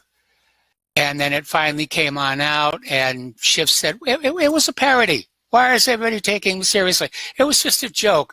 You know, ha, ha, ha, ha, ha. It's a joke. It's a parody. Well, nobody's really buying that. And a lot of the Democratic Party are saying he should be in jail for this. Representative Andy Biggs introduced a resolution in the House censuring Adam Schiff for his remarks in that televised hearing, for not informing Congress that this was not a genuine document. It was a dirty trick is basically what it was. Trump wants to arrest Adam Schiff for treason for reading a parody version of this phone call. Now, I don't think it qualifies as treason, but I think Schiff ought to be sent to the back of the Congress for a while, which is all censuring really is. But he made up a fake statement, pretending it to be Donald Trump's, and he read it to the Congress. That is pretty darn tech. And it raises an important question here. It raises an important question. If the case for Trump's impeachment is that solid, why are the liberals lying about it? Why is Schiff lying about it? Why are they making stuff up? They either have a case for impeachment or they don't. And if they're lying, they don't. And here is a very simple reason why. If you have a solid case that a crime has taken place, you dare not introduce any fake evidence. Because if that fake evidence is uncovered, it discredits everything else. Everything else could be the truth, doesn't matter anymore. So if you've got one piece of fake evidence in there, it means it's all fake. They don't have a case. Now, Nancy Pelosi is out there saying she's going to fast track impeachment now. They're going to really go. She doesn't even care if they lose the House over it next election. So, now something people tend to forget, Hunter Biden's dealings with China were approved by Obama. And it includes his joint venture with a Chinese government entity to buy a U.S. automotive technology company with potential military applications. The transaction was approved in 2015 by the Obama administration. It alarmed the Senate Finance Committee Chairman Chuck Grassley, who was looking into whether the Obama-Biden White House intervened in the process. Now, the former Ukraine Prime Minister is out there saying that, yes, the country has to investigate Hunter Biden. We can't let it go. A crime definitely happened, and Joe Biden may have abruptly intervened to get the prosecutor fired. We got to take a break for a phone commercial. We got a phone call waiting. We'll be right back. Aloha, America. Welcome back to our show. And before we go back to the news and the phones here, I want to remind everybody that the front site promotion ads will have to be taken down after today. Today is the last day you will be hearing them on RBN. Now, the offer itself is still available if you contact RBN directly and or Dan Sutterfield. It's just for various complex reasons we're not allowed to broadcast this anymore. It's a good deal, though. It's a very, very good deal. All right, let's go to the phones here. Kevin in West Virginia. Aloha, Kevin. Welcome to the show. What's on your mind? Hello, Mr. Mike. I hope you're feeling a lot better. A couple of things are on my mind. Good. Trump this whole thing with Adam Schiff reading a fake memo. It was also televised on Morning Joe with Joe Scarborough's show. Yes. So I think, and I do believe Adam Schiff should be arrested. I don't know if tried for treason, definitely arrested, and he should definitely step down from all those congressional things that he's in. I feel, like you said, it was a dirty trick, but it was to get everybody riled up. Second of all, just seen it maybe 10 minutes ago on MSNBC, Joe Biden coming out and saying there's no unsubstantiated evidence that he had done anything wrong. And I had to laugh and walk away because there's a video of him saying, hey, I'm saying I got to leave in 6 hours, and if you don't fire the prosecutor, you're not getting your aid money. Yeah. Come on. And Hunter Biden. Well, you don't think the corporate media is going to show that video, do you? The only place you're going to see that video is here on the independent media. Yeah, absolutely not. I mean, you're right. Hunter Biden, before he even got put onto that board of people, also with Mitt Romney was also on that board as well, just got kicked out of the Navy, a month ago for cocaine usage? Come on. Something like Hunter that. is a criminal. Yeah, and then he's on the board of directors of a major company, and he's back to doing cocaine and hookers. Exactly. So this is all... Nice work if you can get it, and you can get it if you try. Yeah, I agree with you totally. But this whole impeachment proceedings things, it reminds me of what Nancy Pelosi said before Obamacare was passed. We have to pass the bill before we can find out what's in it. This is kind of the same thing. We have to impeach the president, then we'll come up with a crime, even though there is no crime. It's not supposed to work that way. The way impeachment works is there is a trial on the floor of the House where the evidence is presented and then voted on whether he's guilty or not. And if he's guilty, if he's impeached, then it goes to the Senate to decide if he's going to be removed from office. But that comment that Nancy Pelosi made about we had to pass it to see what was in it was one of the most ridiculous things I'd ever heard. I agree. But this is kind of the same thing here a little bit. Now, one thing that I would like to do, I would like to get a bunch of patriots together and go to D.C. and get in these people's faces while they're down there during all of this. Maxine Waters, look at what she did. Why can't we legally and lawfully go to D.C. and get in these people's faces? We didn't ask, they work for us. The House, that's our House. That's our Senate. We put these people in there. They work for us. So I think it's time for us to get a little radical and to get in their faces, lawfully and legally and peacefully. Thank you for those last two comments. But, I mean, that's what was on my mind, sir. You have a great day. My concern is I don't want the people to do anything that would justify more draconian. Aloha, America. Welcome back to our show here. We're talking about the situation in Ukraine. And the former Ukraine Prime Minister says definitely there should be an investigation into Hunter Biden, and this has to do regarding his role on the board of a Ukrainian gas company and whether or not it complied with the nation's laws. So former Prime Minister Mykola Azarov told Reuters, saying that Hunter Biden simply was on the books and getting paid money, for which he didn't seem to be doing much of anything that could be seen as a violation of the law. And remember, this is Ukraine. It's Ukrainian jurisdiction, Ukrainian law. You can't say, well, here in the United States, it's perfectly legal to sit on a board of directors and do nothing and get lots of money. Maybe, but not in Ukraine here. Okay, here's an interesting little story from Information Clearinghouse. And again, it puts the lie to Joe Biden's Ukraine story. Former Vice President Joe Biden, who is now a 2020 Democratic president contender, although not for much longer, has locked into a specific story about the controversy in Ukraine.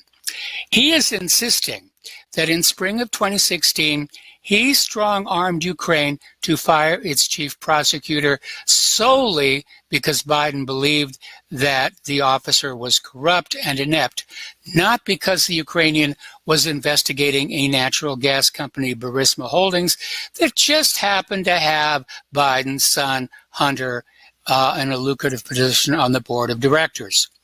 There's just one problem. Hundreds of pages of never-released memos and documents, many from inside the American team helping Burisma to stave off its troubles, conflict with Biden's narrative. Ooh, he lied, he lied, he lied, his nose is going to grow. Anyway, the former prosecutor general of Ukraine described how Joe Biden fired him for refusing to protect corrupt officials. So Viktor Shokin, the former prosecutor general, said in an interview why the former vice president of the United States, Joseph Biden, connected to lobbying business of the former Minister of Ecology, Nick Zelensky, ordered the president, Petro Poroshenko, to dismiss him. Shokin said he was not going to back away from the case of Burisma, the company of Zlochevsky, the board of which, of course, had Biden's son on it. See here. Whoops. Hate it when it does that. There we go. So basically, where are we going here? Here we are. Former prosecutor general of Ukraine described how Joe Biden fired him. Shokin said he was not going to back away from the case of Burisma, the company of Zlochevsky, the board of which Biden's son joined soon after Euromaidan, the former president of Poland, Alexander Kwasniewski, and also Devon Archer, the close friend of the stepson of the U.S. Secretary of State, John Kerry. So now Kerry's getting dragged into this thing. Work of board members was generously paid. Alrighty. Okay. Hunter Biden's ex has gone public claiming that he spent money on prostitutes and drugs just 2 months after the Navy dumped him for drug use. He was put on the board of Burisma Holdings. Now, come on, you get kicked out of the Navy for doing drugs, you'll be lucky to get a job sweeping floors, mopping floors, doing dishes, and he's on the board of directors of a major company? I don't think so. Meanwhile, the Ukraine prosecutor general Viktor Shokin has issued a sworn statement that he was forced out of office by U.S. Vice President Joe Biden.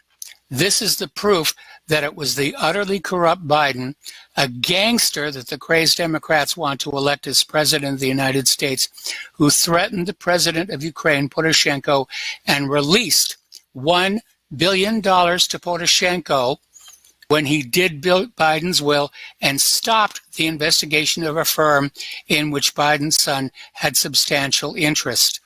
It should scare every American that the prostitutes bury the real story and strictly proclaim a false one.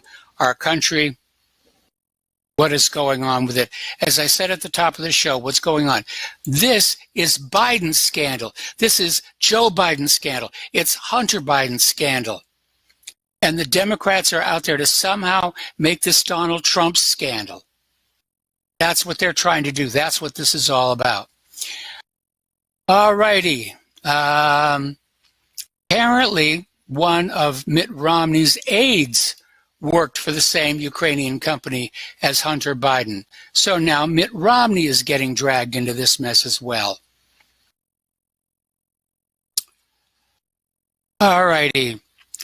Okay, Hunter Biden's business partnership with John Kerry's stepson dissolved because he thought the vice president's son taking a board seat at the Ukrainian energy company for $50,000 per month was a dumb idea.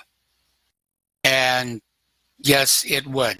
I'd like to make $50,000 a month for doing absolutely nothing. And here's where it gets even more interesting. This is from blabber.buzz. Apparently, Speaker Nancy Pelosi and Adam Schiff are both connected to a Ukrainian arms dealer. That's why they're lying in front of the nation. They're protecting themselves. They're afraid of their own deeds being uncovered. Everybody was, we go in, we wreck Ukraine. Everybody's making money off of it. Nancy Pelosi and Adam Schiff were connected to a prominent Ukrainian arms dealer. See what happens with that one. All righty, and here's the nightmare portion. You may want to take a... Oh, we have a caller on the line first. Tom in Florida. Aloha, Tom. Welcome to the show. What's on your mind? Yeah. Yes, Michael. Can you hear me? Good day to you. Aloha. I hear you just fine. Michael? Yes. Yeah, Michael, what I want to talk... First off, remember Obama was on the hot mic with the Ukrainian guy when he says, after I win the election, we'll talk, and he's on the hot mic? Yeah, I remember that. Okay, well, you know what? This is all boiling back to Obama. We've only heard about Biden and Hunter Biden and now Romney and all these other people. But I'm telling you, Obama has some filthy stuff going on with his administration that he did with the Ukrainians, because he was on the hot mic saying it. And you imagine what he was taking. How is this guy now living in a multi-million-dollar house? He wrote all these book deals and all the criminals. And he's got a wall around his house over there in Washington. He got a wall around the house wherever he bought it at. I mean, this is a hypocrite, this Obama. I call him Frank Marshall Davis's son. And let's not kid ourselves. This thing is so deep that we can't even understand. It's like that trench they have in the ocean. They don't even know how deep it is. I guess 7 miles over to up Japan. It's a Marianas Trench here. I want to back up here a little bit. Something most people don't realize: book deals are a politically acceptable form of political payoff because those books never sell. They're not, they'll go out and they'll try and fake their bestsellers by they know the books stores to go to buy them to generate the numbers here. But it's like Hillary Clinton's It Takes a Village. 6 months after it came out, it was in the manager's closeout bin. It's just a way of funneling money to politicians. They ghostwrite a book and they shove it on the shelves. Michael. Exactly right. And look what Hillary, that's another great point. Hillary, with the uranium alone, should be in prison.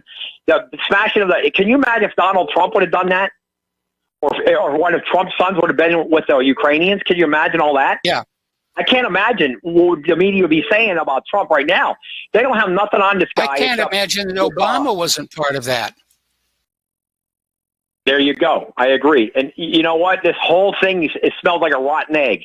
It's a stinking rotten egg, and it's all going to be in the face of the dirty demon rats, because the demon rats are the ones behind all this insanity. And let me tell you, Mark Levin had a great guy on his show last night. I don't know if you got to see Life, Liberty, and Levin, but he had a guy in there who was telling the whole truth about the whole thing. And this guy was saying, no, it wasn't 50,000 Hunter Biden was getting. It was almost 80,000 a month. 80,000. And he's talking about John Kerry's stepson or whatever. And now that you're bringing up Mitt Romney, Romney's the biggest slime bag in Washington in my book. The guy's a sly dog. He like I told you about a couple weeks ago about the picture he could have bought. He could have probably beat Obama in 2012, but he wouldn't buy the picture. But in the meantime, he's having Jimmy Carter's son slamming him out. He can only get 49% of the vote or something on a hot mic. And they had that recorded. That's when I knew right then that day that Romney didn't have a chance against Obama because he's like capitulating. Like it was already set up that Romney was going to lose. I mean, that guy's disgusting, Romney. How did he even wreck that guy as a senator is a disgrace in itself. But Mormons, whatever. Look, you need to hunt down a video. It's called When Mitt Romney Came to Town. Now, it's a partisan piece. I think it was Newt Gingrich who produced it. But it really shows the kind of person Mitt Romney is and what happens when he comes into a town, takes over the businesses, and just wrecks the place. Well, Michael, I tell you what, you're absolutely right on that, but I tell you what I thought of Mitt Romney, and I can tell you from 2012 what I thought. When I was hearing him talk about immigration, that's when I knew the Republicans were wiped out. And, it's all, Michael, this whole thing, I've been calling you show for a long time, and I'm telling you it's all about immigration. This is about changing the numbers of the electoral college in these states. Matter of fact, Pelosi's going around today saying that they're going to turn Texas blue now, soon. Yeah. It was all over the news today. Now, if she succeeds, it's over for Trump. If she succeeds, it's over for Trump. They lose the House as long as they get the illegals. He doesn't care if they lose the House of Representatives as long as they get millions more illegals there. There's 27 million illegals. If they turn Texas blue, they're not going to lose the House. No, they're absolutely. You're absolutely right, Michael. This is all by design by the filthy swine. That Adam Pencilneck Schiff, that guy's a disgrace to the human race. And I tell you what, I think a lot of these guys are working for, I know the deep state, and part of it has to do with, I think they're working for the Israeli government, tell you a lot of it. Yeah. A lot of left-wingers. Okay? And let's not criticize. It's all about, look at Europe, the immigration. United States, immigration. How they're literally changing cultural identity to their liking. The globalist New World Order. Exactly what this is all about. Okay. It ain't about nothing else but immigration, Michael. And all the money they can steal. All the deep swamp stater rats can swipe all the money they can. The demon rats. Probably some rhino Republicans like that Eddie Munster or Paul Ryan. That Eddie Munster looking weirdo. And that guy was another reason they lost the House for that guy. Yes. And Michael, it's really ironic, though, that the media hasn't gone after Biden harder than they did when he's on a hot mic saying, a video saying, you're going to fire this guy in 6 hours. We're not going to give you $1 billion. Can you imagine if Donald Trump or one of his sons were to say that? Could you imagine? Well, they're trying to make a big deal out of the fact that that Trump held up $2 billion for not prosecuting Biden's son, which that's a very, very gray area. Donald Trump wants them to contribute more money, Michael. The European Union. Why is the United States paying for everybody? Chucky Schumer wants no wall here in this country, but he will make sure that Israel's got a wall. Schmucky Schumer and Nadler. I mean, they're total hypocrites. They're nothing but lying, filthy, low-life hypocrites. Bolsheviks is what they really are. And the bottom line is, if Trump doesn't wake up to smell the coffee, that these people want to wipe him out so they can bring all these millions of more illegals. Like you said, Michael, I think it was you that said it. They want to turn this country into $1 billion plus in the next 20, 30 years. Trump has had more than 2 years to deal with this. He hasn't dealt with it. He's not going to. I'm sorry, he's not going to. And with the illegal vote happening next year and the crooked election system in general, I'm sorry, Trump's a one-term president. I wish it wasn't so, and I'm scared to death about who's going to be running against him. We're going to get into that as soon as I let you go.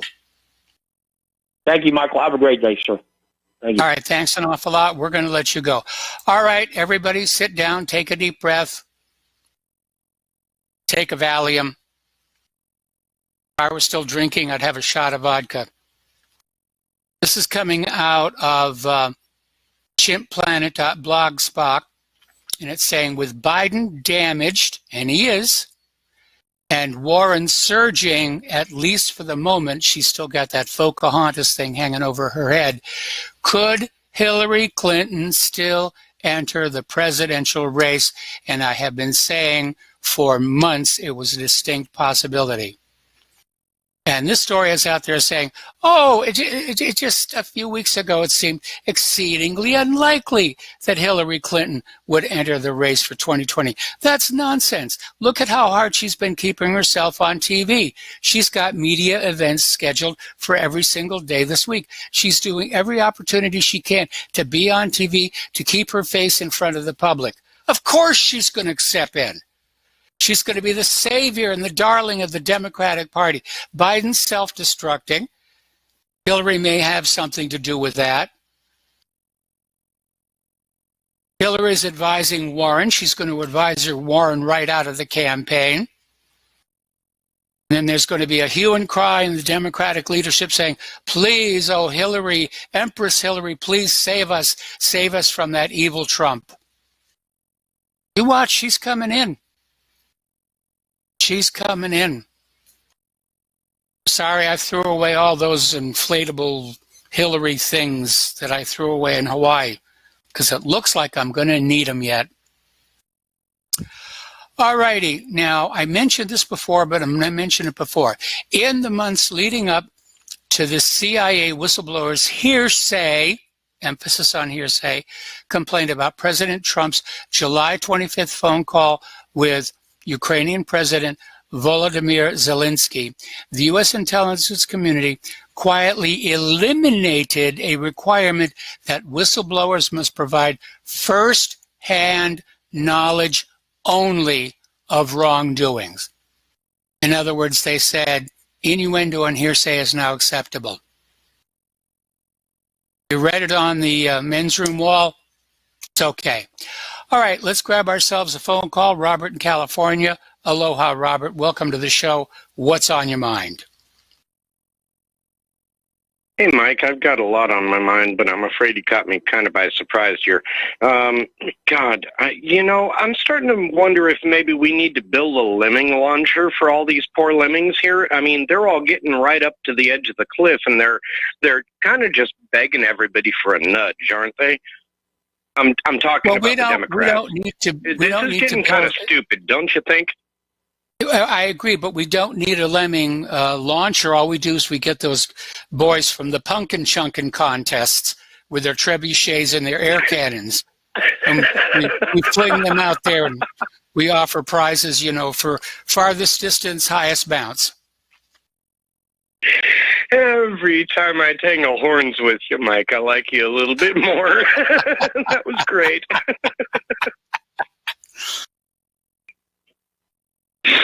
No, you're a really good guy. I really appreciate everything you're doing, man. I know that there's a few people out here to give you a hard time from time to time. And, there's a few things about what you discussed that I disagree with. But, we're not going to go there right now. I think the biggest problem right now is that we've got a serious, failure to communicate. I hate to, coin an old line there, but it's not between me and you. It's between all of us and the deep state. See, they don't seem to realize that a lot of us are waking up. We're all waking up, and we're all realizing what's going on. And I don't really know where this is going to go, Mike. I really wish I had an answer. But I'm starting to realize that things are getting desperate. I'll reiterate, I'm opposed to violence. I'm opposed to a civil war. I'm opposed to a revolution. I really do think that this country is in the process of tearing itself apart the way the Soviet Union did, and I counsel patience. Anyway, listen, we got to take it. Please don't hang up on me. Please don't hang up on me. All right. I'd like to stay over. All right, we'll keep you over. We'll be right back. And aloha, America. Welcome back to our show here. We're talking with Robert in California. And Robert, you had something else you wanted to add.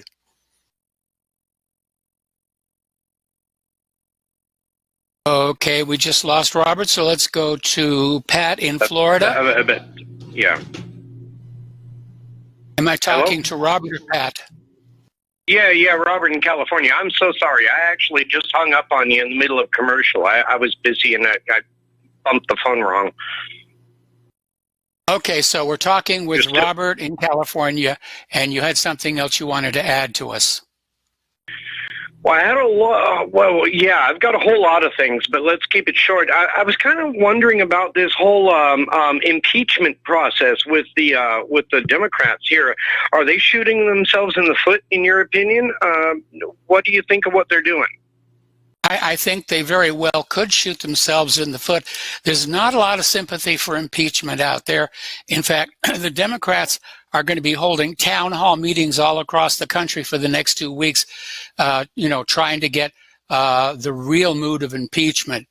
Everybody's got polls all over the place saying, impeach him now, don't impeach him now. The polls are untrustworthy, so they're going to go on out and have these town halls, which are going to be loaded up with shills. They're going to say, yes, don't impeach him, crucify him, feed him to the lions, whatever. So they're trying to build the case here. But if they can't actually find an impeachable offense, then yes, they will have shot themselves in the foot. They will do nothing but build sympathy for Donald Trump, and he'll ride that sympathy into a second term. Well, let me ask you another question. Since I agree with you that there is no way that they can actually achieve impeachment, what's going to happen when this all really comes out? I mean, there are more and more people waking up every day to what's really going on here. What's going to happen when enough of us wake up that we're all just intolerant to their spiel? What's going to happen then? We stop listening. We stop obeying. We look the other way. We pretend that they're not important. And that's going to really hurt them because they see themselves as very important people. I'm a senator. I'm a representative. No, you're not. You're a vacuum cleaner salesman. And that's all you're really good for. And I appreciate that. You really made me laugh, but you're still talking about the symptoms. I want to understand the result. See, after all this happens, the result is we stop paying attention. We just don't pay attention to them anymore. What good are you? What good is the government of the United States of America to we, the American people? Why should we go on listening? Why should we go on obeying? Why should we do what we're told? It's not working for us. It's working for the big corporations. It's working for the military-industrial complex. It's certainly working for the politicians. It doesn't work for us. I mean, as far as I'm concerned, the federal government has absolutely broken that original contract with America called the Constitution. And if they're not going to keep hold on the Constitution, if they're not going to keep to the contract, why should we? Yeah, no, you're absolutely right, Mike. They've broken all their promises, and there's no reason that any one of us needs to stand up and subjugate ourselves to their authority when they're so far out of line. I've got so much to say, but you've got very little time, and I'm just one other little person on the microphone out here. So I'm going to let you go, but, I really you appreciate look like you're about 5'6". Well, okay. No, I appreciate that. We've got a lot of things going on with our government right now, and a lot of people really aren't paying attention to where they need to be focusing their attentions. And a lot of this really has to come down to, what is going on with oh gosh. I mean, how do I put my finger on this? Okay. I've got a good idea here. Now, one of the things we could really focus on right now is the fact that our government is completely, absolutely overstepping its authority when it comes to the House congressional committees and the congressional oversight committees and all this crap. I mean, I don't want to cuss. I'm sorry, crap might be close to cussing, but when you look at occasional Cortex and all these squad and all this crap that they're pulling, I'm starting to get so frustrated, man. I didn't vote for these people, and I'm watching them up there just destroying everything that our country represents. The rest of the planet is laughing at us right now because of this. Stop watching. Turn off the TV, turn off the corporate media, and just the American people need to send a message to the federal government. We're not paying attention to you anymore. because you are no good for us. We don't care what Alexandria Ocasio-Cortez says about the Green New Deal. It's never going to work, so we're not going to go along with it. We're not going to win all these wars, so we're not going to send our kids to fight and die in them. Okay? You guys are done. There is one big problem. Out. There is one big problem with just shutting it all off, and that's the fact that it's still going to keep happening with or without us. No. And I think it's about time we all just stand up and respond. It can't happen without us.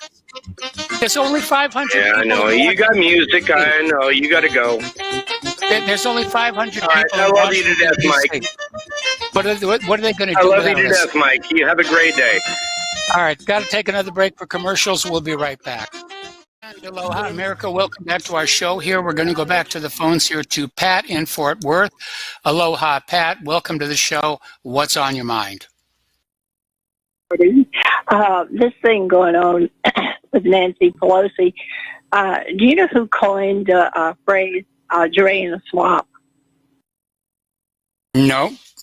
She did. She did. That was one of her campaign promises for the first time she was House Speaker. And I think every time Donald Trump says that, he's probably letting her know it was her idea, unless he gave it back to her back then. I don't know. So how I found out was a book called Corrupted Chronicles by Tom Fitton, F-I-T-T. You know it? And on behalf of Judicial Watch. And it's very good. It was talking about how what can you do about the corruption? What can you do? And so he, on behalf of Judicial Watch, worked with both sides because both of them were being, scandalized or should have been or weren't, whatever. And it was formed in 2008, and he wrote this book in 2012. And they said more than what they got was what they call the Office of Congressional Ethics. It's not the regular House Ethics Committee. That wasn't working. Okay. And so anybody can make a complaint, and it's independent, and it looks like the members are kind of half, Republican former people who knew what they were doing back then, and House speakers and things like that. I mean, the House members. So I think that should be looked into, but I don't have the time, so I just thought I'd throw it out there for your people to check it out. It's officially OCE, Office of Congressional Ethics, and there is something there's usually something you can do. We just don't know what to do. And now she should be investigated for violating the ethics of the House. Nancy Pelosi should be. I think they all ought to be. I think it only works on complaint, though. They don't just pick somebody and investigate them. And they don't have subpoena power. So somebody would have to, somebody have to make them investigate Nancy Pelosi, because he says he's one of the most corrupt people in Washington, and he lists her actual corruptions, like insider trading and taking all those trips. Remember when the first thing she tried to do is leave town with how many hundreds of her relatives on the plane, and Trump stopped it, right? They had to get off the plane. Yeah. She's big at doing that, and things like that. So I just thought I would tell y'all that you look it up. OCE, Office of Congressional Ethics, independent. Well, we'll try and see what we can find out there. And Pat, we're going to let you go and switch over to Steve in Illinois. Aloha, Steve. Welcome to the show. What's on your mind? Yeah, we've been talking about how these politicians have been failing to uphold their duties and the Constitution and their oaths, and just doing basically what they want. My question is to you, we created the Declaration of Independence first to declare our independence from a tyrannical government and set our own rules, which are called state constitutions. And then the states created the federal government, and created a federal constitution. And in the federal constitution, in Article 6, it states that the legislators and so on, judges and so on that take an oath are bound to the constitution of the federal government. So governors of the states are the ones who enact laws, sign them in. And if that governor is signing laws that are definitely unconstitutional and can be pointed out, why cannot or why can the people go find a constitutional sheriff and have a warrant for his arrest made? Technically, no reason at all. And there have been some armed insurrections. There was that Battle of Athens, Georgia, I think it was, over crooked voting. There was the Tennessee Whiskey Rebellion. There have been times in the past where the American people have stood up to the government, and the government has been forced to back down. Okay. All right. Now, I've got a governor in my state that is... Athens, Tennessee. I'm sorry. It's Athens, Tennessee. Right. So, okay. Well, I wanted to get an opinion there because we've got a governor here in my state that's doing what he wants, entering into compacts with other states. And as far as I can see, any state that has a compact with each other is conspiring to overthrow the Constitution. I'm not sure that would stand up. I'm not sure that would stand up to a Supreme Court test unless the compact between the two states deliberately contravenes something in the federal Constitution. But if two states come to an agreement regarding something that's already in the federal Constitution, then they would be within the limits of the law.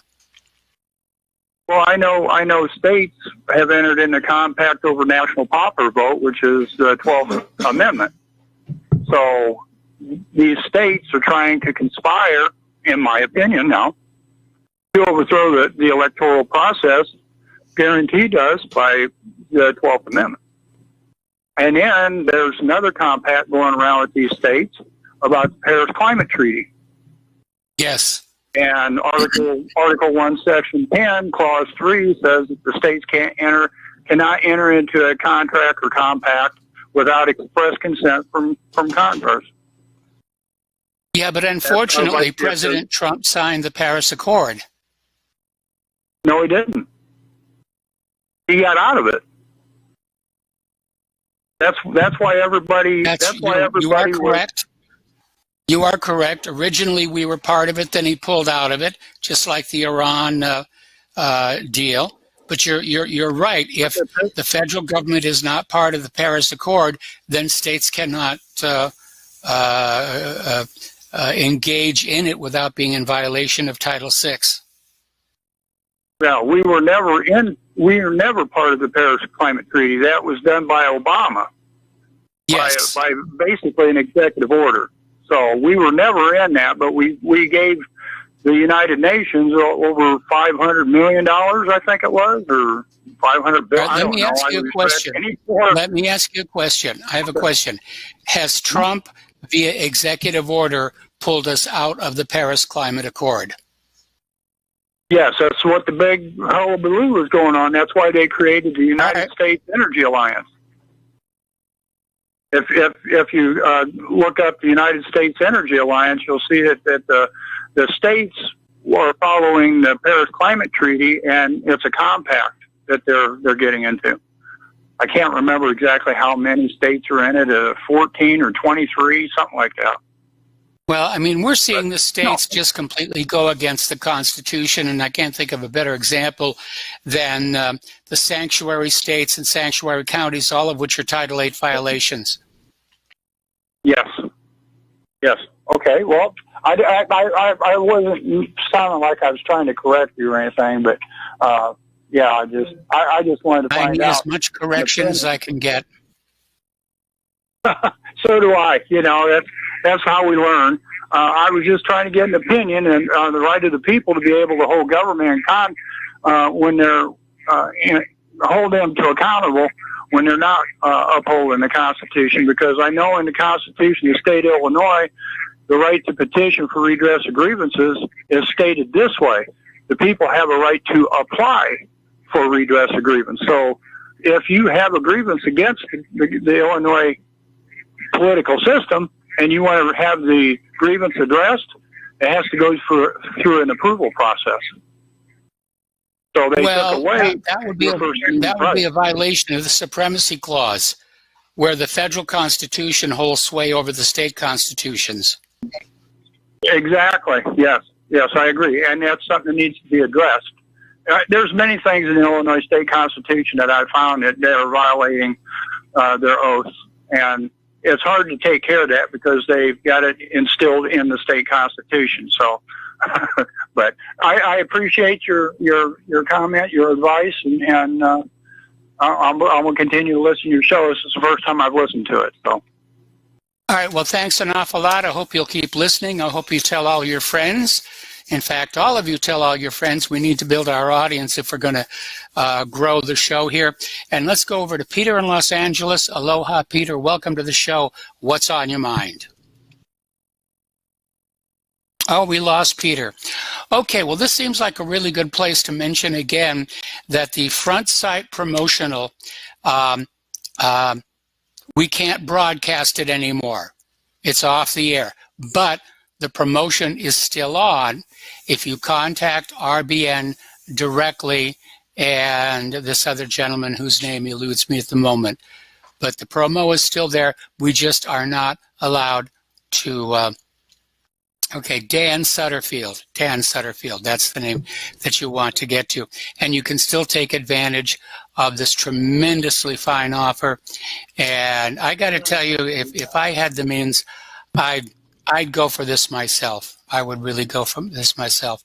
All right, here's a very bizarre story. We're talking about Hillary Clinton, and this is from yahoo.com, where Hillary Clinton is defending Joe Biden over the controversy about how he interacts with women and girls. And she said, basically, get over it. Now, we all know that creepy Joe Biden has a tendency to touch girls and women in ways that would be considered inappropriate. There have even been videos of young girls like literally squirming, trying to get away from him. And it has caused him no end of grief. And so Hillary Clinton is out there talking, and she's saying, just get over it. And that's not what she means.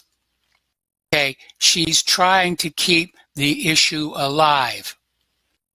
From now through the election next year from November, she's going to find some way to always talk about, oh, well, you know, they're making a big deal about how Joe Biden touches women. And really, it's just not that big. It's a way of keeping it in people's consciousness. She doesn't really mean get over it. She means keep thinking about it. Hillary, I think, wants to run against Warren in the primaries. Okay, Peter in Los Angeles is back. Aloha, Peter. Welcome to the show. What's on your mind? Yeah, I want to make 2 points here, Mike. One is that just like as Tom said, this comes back to Obama.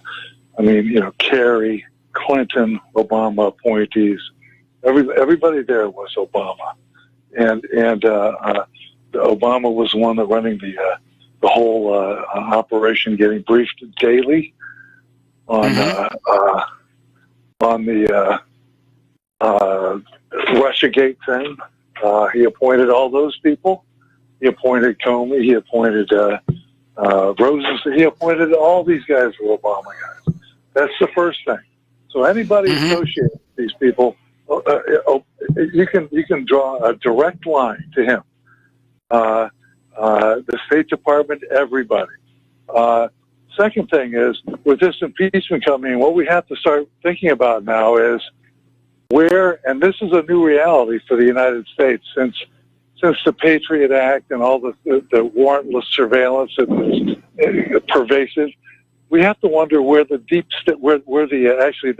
secret police, the FBI, the CIA, the NSA, with all their intercepts of all these people, which certainly they would have had on Hunter Biden and Joe Biden and John Kerry's son and John Kerry and everybody else. They have the goods on everybody, and they're not doing anything because they're part of it, or they've looked the other way for so long they can't do it. But we No, always have to wonder what now, it from here basically on is, in, it's simpler than that. It's simpler than that. Everybody's got something on everybody else. and but what they have that nobody else has is they have all these intercepts, as does Israel, by the way. They can be a player in this impeachment process, and they can also implant things on people's hard drives and do things like that. But we now have to always worry about where they will line up, because they can do leak after leak or come up with evidence that has not been seen before or whatever, or falsify things, as they did with Is that where all those Russiagate disgusting stuff. cat videos are coming from on my laptop? I'm glad you're feeling better, Mike. Glad you're feeling better. You sound a lot better. But that's the new reality of 21st century America, is that anytime you get into these things, anything with checks and balances, the holder of the balance, as they used to say about Britain's foreign policy, are the secret police with all their intercepts. So, listen, they've lined up against Trump time and time again, and they're implicated in so many of these scams that I can almost guarantee you they will come down against Trump. But no, I think what's going to happen is there's an attitude in Washington, D.C. of you rat my secrets, I'll rat your secrets. And the whole town is sort of held together like this giant Gordian knot of scandal. And if it ever lets go, it's going to explode in every direction. It's incredible to find out how much money the children and the daughters-in-law and everybody else is making on our expense. And of course, and then to hear, and by the way, in that conversation that Biden had when he was bragging about having that prosecutor fired, when he was talking to that Ukrainian guy, he was saying, listen, $1 billion, I'm on the jet in 6 hours. If you don't fire this guy, then forget the money. You're not getting the money. And they go, and the guy says, well, don't you have to talk to the president? He goes, go ahead, call him. Right? Go ahead, call him. He's in on it, believe me. He was getting part of it. Why do you think he appointed these guys? He picked these people. He's as big a part of this as any. Yeah. So at any rate, it's really bad, and so we have. And it's about to get worse. We're just going to have to ride it out. Yeah. We are. All right, we got to take another commercial break here. Thank you for the phone call, Peter. We'll be right back. Hi, America. Welcome back to our show. Last segment of our program today here. And apparently, starting last August, the State Department intensified its probe into Hillary Clinton's private email server. And apparently, as many as 130 current and former officials whose emails found their way into Clinton's private inbox have been contacted by investigators. And according to the Post, these officials have received letters notifying them that their emails from years ago have been retroactively classified and their transmission could constitute security violations. Well, that violates the ex post facto provision of the Constitution. You can't do something that's legal and have it declared illegal after the fact and then be punished for it. But more to the point, why do we need an investigation?